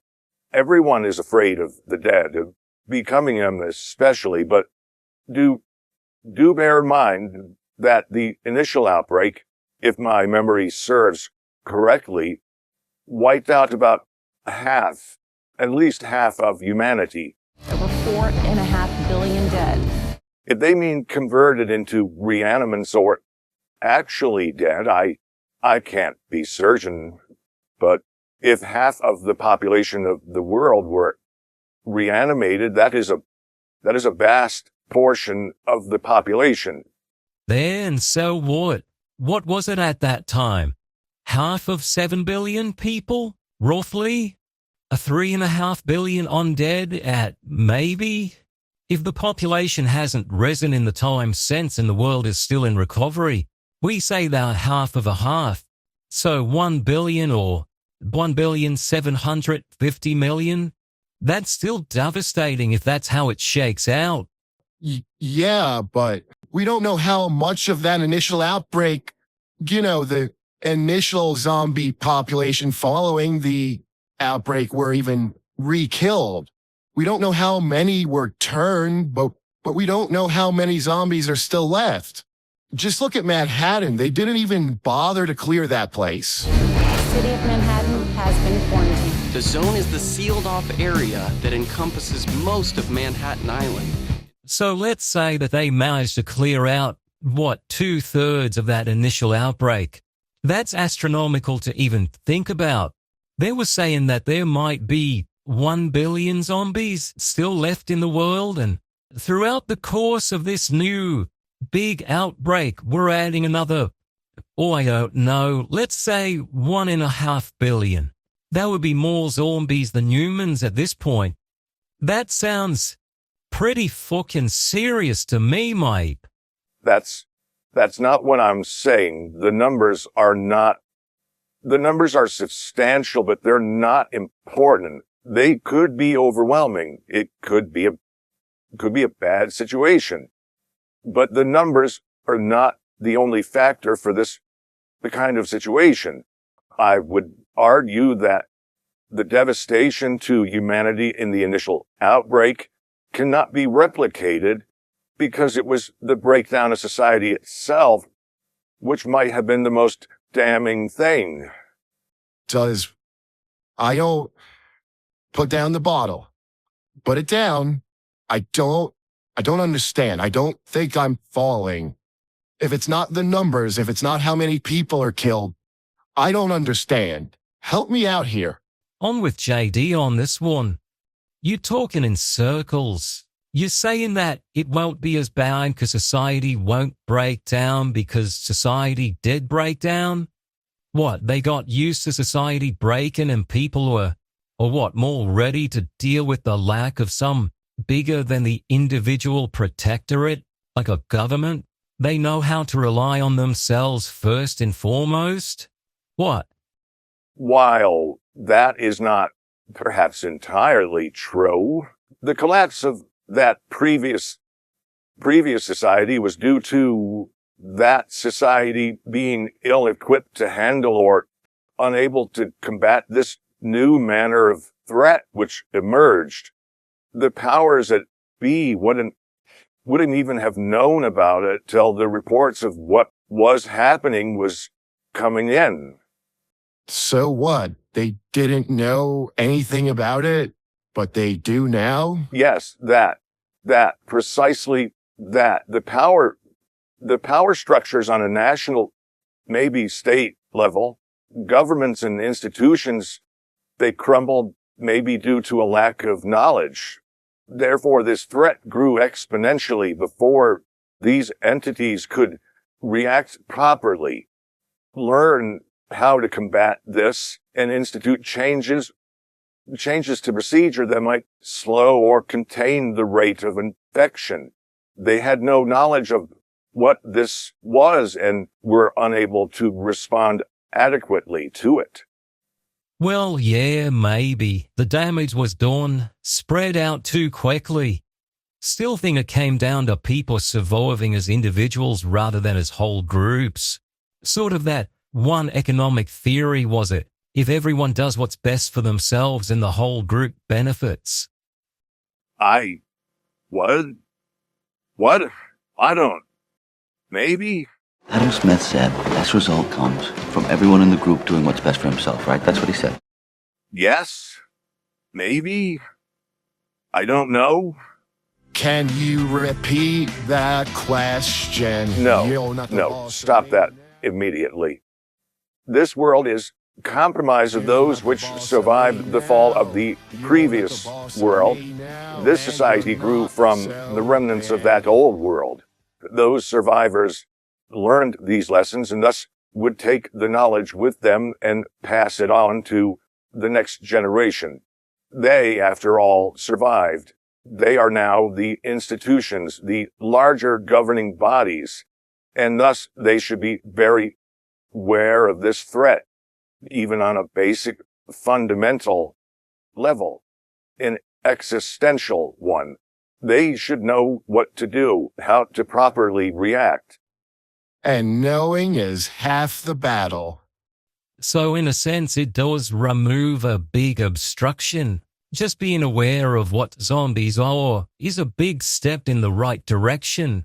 Yes, this world has an almost exponential advantage over the previous one. Those first initial days of that original infection, I would assume, is when the conversion rate, the progression of the infection was at its zenith, the height of it. The lack of knowledge would be what was the greatest contributing factor for that initial surge of the amount. So now they're able to keep the amount of people from turning at as high a rate? Well, that could be true, but it may not have been what was responsible for the high death toll. That might have been the collapse of everything, basic services, healthcare, distribution chains, and the ability to get food, even being able to keep warm. All those things might have contributed to a greater amount of damage. All of that could be true. However, this was a global catastrophe. The government has just detonated a nuclear weapon over San Francisco. China has released a biological weapon on Beijing. The city of Manhattan has been quarantined. This was happening across the world, all at once. And this lack of knowledge was universal across the world. Then it allowed for the infection to spread from one continent to another.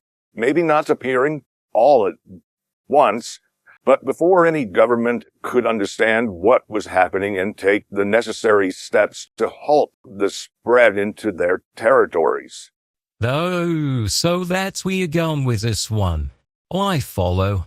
Maybe. I mean, the infection still exists in all of these places now.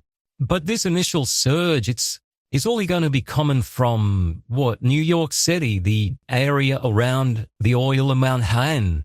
It's a very specific area on one continent. Even other places, other cities, maybe even a couple of states away are going to be insulated against the new spread. They got the advantage of less people to be converted, thus there is more open space between pockets of civilization. Yeah, but maybe those people are more concentrated now. Less people spread out, but more grouped together. More than before, maybe, for safety. The world's more dangerous than it was.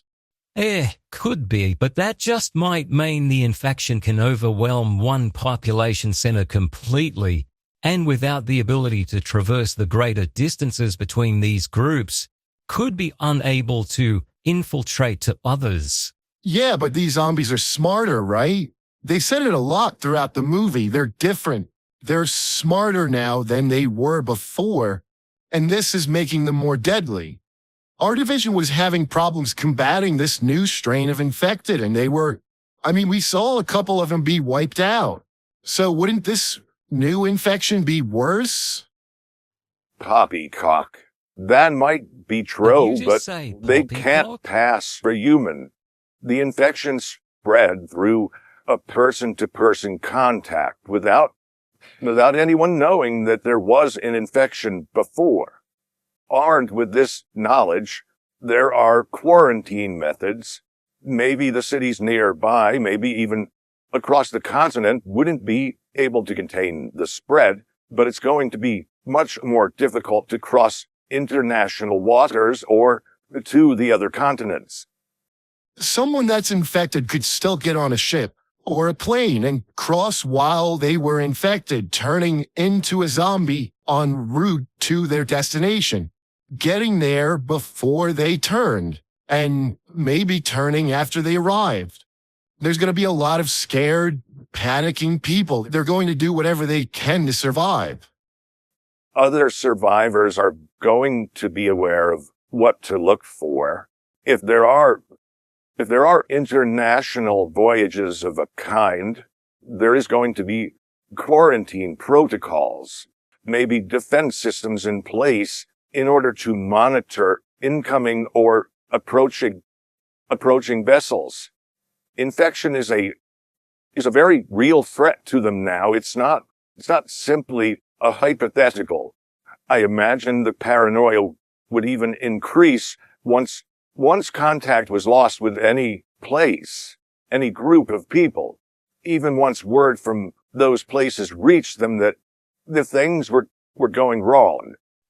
Yeah, these new dead might be smart, but till they can learn to fly, swim thousands of kilometers, there might be less to worry about. Oh no, it's a lot of conjecture. Precisely.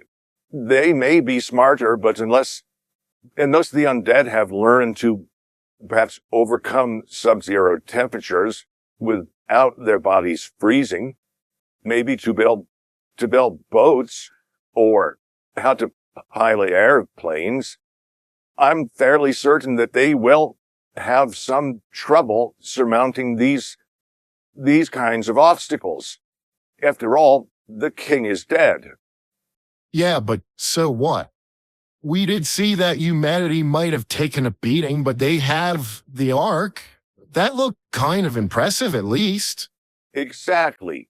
Those are proper steps taken in order to combat the threat on some level, showing that they have learned from the mistakes of previous administrations. And that's all well and good. But this new outbreak might still not be as bad as the last one. So, aces, mate. And if you're going to pass out, at least try to do it on the couch. I don't want to have to drag you over there again. And I'm not going to help. Because, really, man, what the fuck? I don't even remember what we were talking about. I'm pretty sure I had something to say. Was it about the ending? You know what? It was. It was about the ending. You know how I know it was about the ending? Because that's what we were talking about. The ending. And now I've completely forgotten what I was even going to say because there it is. Who thought this Judas project was a good idea? I mean, really, who greenlit this project and gave it funding or resources? Whatever. Someone set them up, and they set them up inside of the zone. Speculating on what exactly is going on behind these giant walls. A dangerous place which people probably figured at worst would just get everyone in the project killed and leave the rest of the world alone. The conspiracy theories range from the mundane to the outlandish. Oh, I get it. Good on you, mate, I guess. Asked and answered. Whoever set it up was under the belief that the worst outcome possible, the worst, failure through zombies or just a lack of progress, it wouldn't get outside of the sealed-off zone and into the rest of the world. So hats off to them. They failed even more spectacularly than someone previously thought possible. Cold store. Yeah, way to go. That one really backfired. Real buzzkill. A nothing ventured, nothing gained kind of mentality. Perhaps it's, as Quark said, it all comes down to the third role of acquisition. The kind of thinking that sends a lot of business ventures into financial ruin. Never spend more for an acquisition than you have to. When people are willing to pay for progress, no matter the price. I have no idea, not even a little bit. Okay, a different answer then. Men have demonized science. They have done so and will continue to do so. They will believe in and resonate with the worst possible because anxiety, angst, or just that is easy to relate to, and it's very much a part of the human condition, a shared human experience, and it makes for wonderful storytelling. Yeah, well, I got nothing. You're the one who just made the argument for Alex being right. That this won't be the end of humanity. Maybe not for the reasons as to why. Fine. So what if I did? God's plan or not, what if I did? Well, stone the crows. It just doesn't seem like your usual brand of cynicism. Honestly, just kind of short. Think it took me off balance. Honestly, dude, I figure you'd go with the old science is evil trope. You know how things are caused by humanity's fears of the unknown or whatever. Almost seems like you're saying that it's relatable due to a collective apprehension due to the future. Maybe that shared empathy which allows us all to connect through a kind of shared dread. Sure, I can dig that. Okay, dude, what are you even talking about? I mean, is there something else? What's left to talk about? Seriously. You know what? It's possible I might have had too much to drink. Yeah, you're pissed. But there's still more of this bottle to go. No, dude. Saying he was sloppy wouldn't be a stretch. Well, no reason to stop now. While he's doing that, who thought it was a good idea to improve on zombies? I mean, come on, that's almost as bad as whenever people try to improve people. Or thinking you can cure the dead and turn them back from being zombies. I mean, they're dead. There's not really much of a cure to that. Maybe it springs from that same kind of diluted sense of hope. The same kind of hope. Oh, yeah, I guess it kinda does. I think the Swords mentioned something to that effect near the beginning of the movie. People got bit, but hope against all hope that they wouldn't turn. They were all dead, all infected, but we couldn't accept it because we're human. Dude, what? Is that a theme? Did this movie have a theme and I didn't realize it?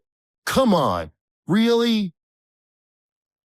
Well, I don't know, maybe it does. I'm not an expert on themes, people's intentions when writing something. Marcus, May, you sober enough to have a say about this? Didn't you just say I was pissed? Yeah, but you really are. May, you really are. You need some help. Did we start with that thing being full?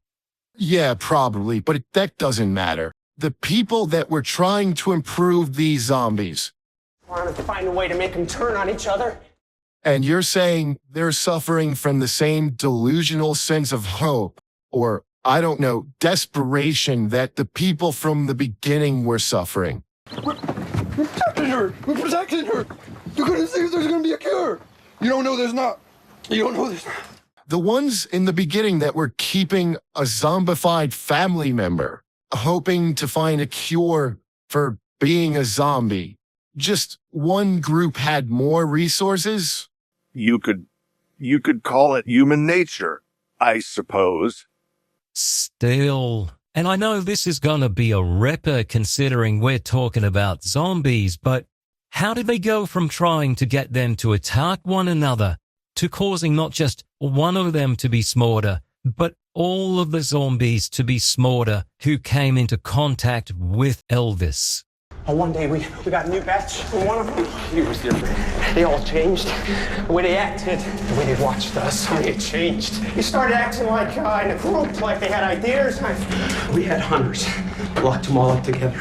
That was our big mistake. It just don't make sense. Yeah, it seems far-fetched. It didn't even seem like they somehow altered the strain of infection. It seemed more like brain surgery was implied due to the... Somebody will find it, work it out. Do the stitches in its head or the scars? We were never given any of the lurid details of what the experiment actually was. I know how to say it. I'm not an egghead. I'm a scientist just doing my job. Like if the strain of the virus or whatever was changed somehow and it was able to bite them, maybe a super strain would have been spread, but... Maybe they did that. It's not explained. It just seemed like the thought of the writers was that the scientists made a super zombie and somehow that intelligence was spread amongst them. Like I said, the story's not exactly a strong point. Nonsense. I found it compelling, or at the very least, it was adequate for what a zombie movie might require. Nothing too complicated, nothing that would expect much from the audience, but entirely a vehicle to propel the scenes forward, to keep everything moving. It's not like it was a bad story. It's just, there's not much to it. You know, there's that plot hole with the one cameraman, and they did keep hitting us over the head with the zombies were changing thing. These things are getting smarter. These reams are different, smarter, very dangerous. So I don't think I missed anything except for that theme, but we couldn't accept it. Yeah, it's debatable that's even there. Couldn't let go. Yeah, but we did miss that. We did miss the theme. You can't get around that one. Correction. Near miss. I contend that we did eventually find it. You know what? I bet he saved that to the last minute. He had it in his pocket the whole time. Yeah, just as shocked as everyone else. Perhaps I did. But what is more important is that I can empathize with the rest of humanity locked in that dreadful struggle within the film. I cling to the desperate hope that some medicine, like this alcohol, will make it all better. Bly hell, mate. Really? That's what you're gonna go with? Why? Why the hell not? I can deal with it. I just wanted a fun zombie movie to watch. And you know what? For the most part, I got it. It may not have been the best, but it really wasn't the worst. Well, yeah, there's that. I liked it, even if it was a zombie movie. I thought the story was a little bland, but I never really dogged them all that much in those zombie movies anyway. Story was good enough for one, the action was fine, and I really liked what they did with the format. Thought it was interesting. You keep bringing up the format. Was it really that big of a selling point? That it was some kind of reality TV show zombie movie? I mean, I guess it's fine, but it wasn't as good as that British show. Hey, Marcus, what was that one? Was that one show you showed me? What was it? Reality Z? Não estão tecnicamente vivos. That was the Brazilian remake. I think you're talking about Dead Set. This live broadcast is about to go dead. Eyewitnesses describe. Something's happening. Oh, Dead Set. Yeah, kind of similar, but no. Dead Set was a reality TV show, kind of like Big Brother, that was shooting at the time of a zombie outbreak. This is different from that. This one is more of a reality TV show. It's being broadcast. Well, crap. Yeah, that's true. Dead Set was more of a typical TV show, or was it a movie? I think it was a series. There, sure, whatever. This is more about the format, the way that the reality TV show was handled. It was really kind of neat, and I thought the world building was pretty decent. The commercials were done in a way that was interesting, linked them with the story and world in a way to commit to the vision, tell a story while still staying true to that format. I'd say, really, give this one a watch. I think it's better than what people might give it credit for. Yeah, but the story still wasn't all that great. Yeah, no, I don't think people watch zombie movies for a complicated plot. They can have one of those, but somehow I don't think it's their main draw. And speaking of complicated plots, you mind rousing the dead for me? Huh? What? Oh, yeah, sure. One second. What? General opinion on the film, mate. My head hurts now. Not due to the film. I enjoyed it. I did. It was adequate. The film is as hard to watch as the world is bleak.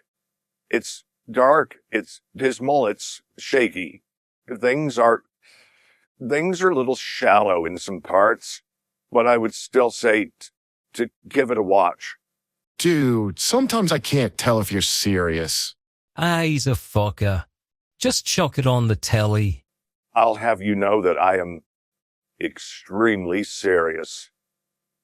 Sure you all, but it's nothing I've not said to your face. If you pass out, I'll be sure to roll you over. Much appreciated, as always.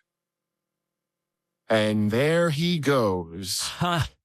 Yeah, real man about town, that one. What's he got left? Swallow, maybe. Seriously, though, was this full when we started? Oh, I don't know. I don't remember, but he damn near finished it. Speaking of finishing, you had one more plan, right? Any idea what we were going to watch next? Oh, yeah, mate, I've got an idea for the next one. Just you wait, it's going to be perfect, I think.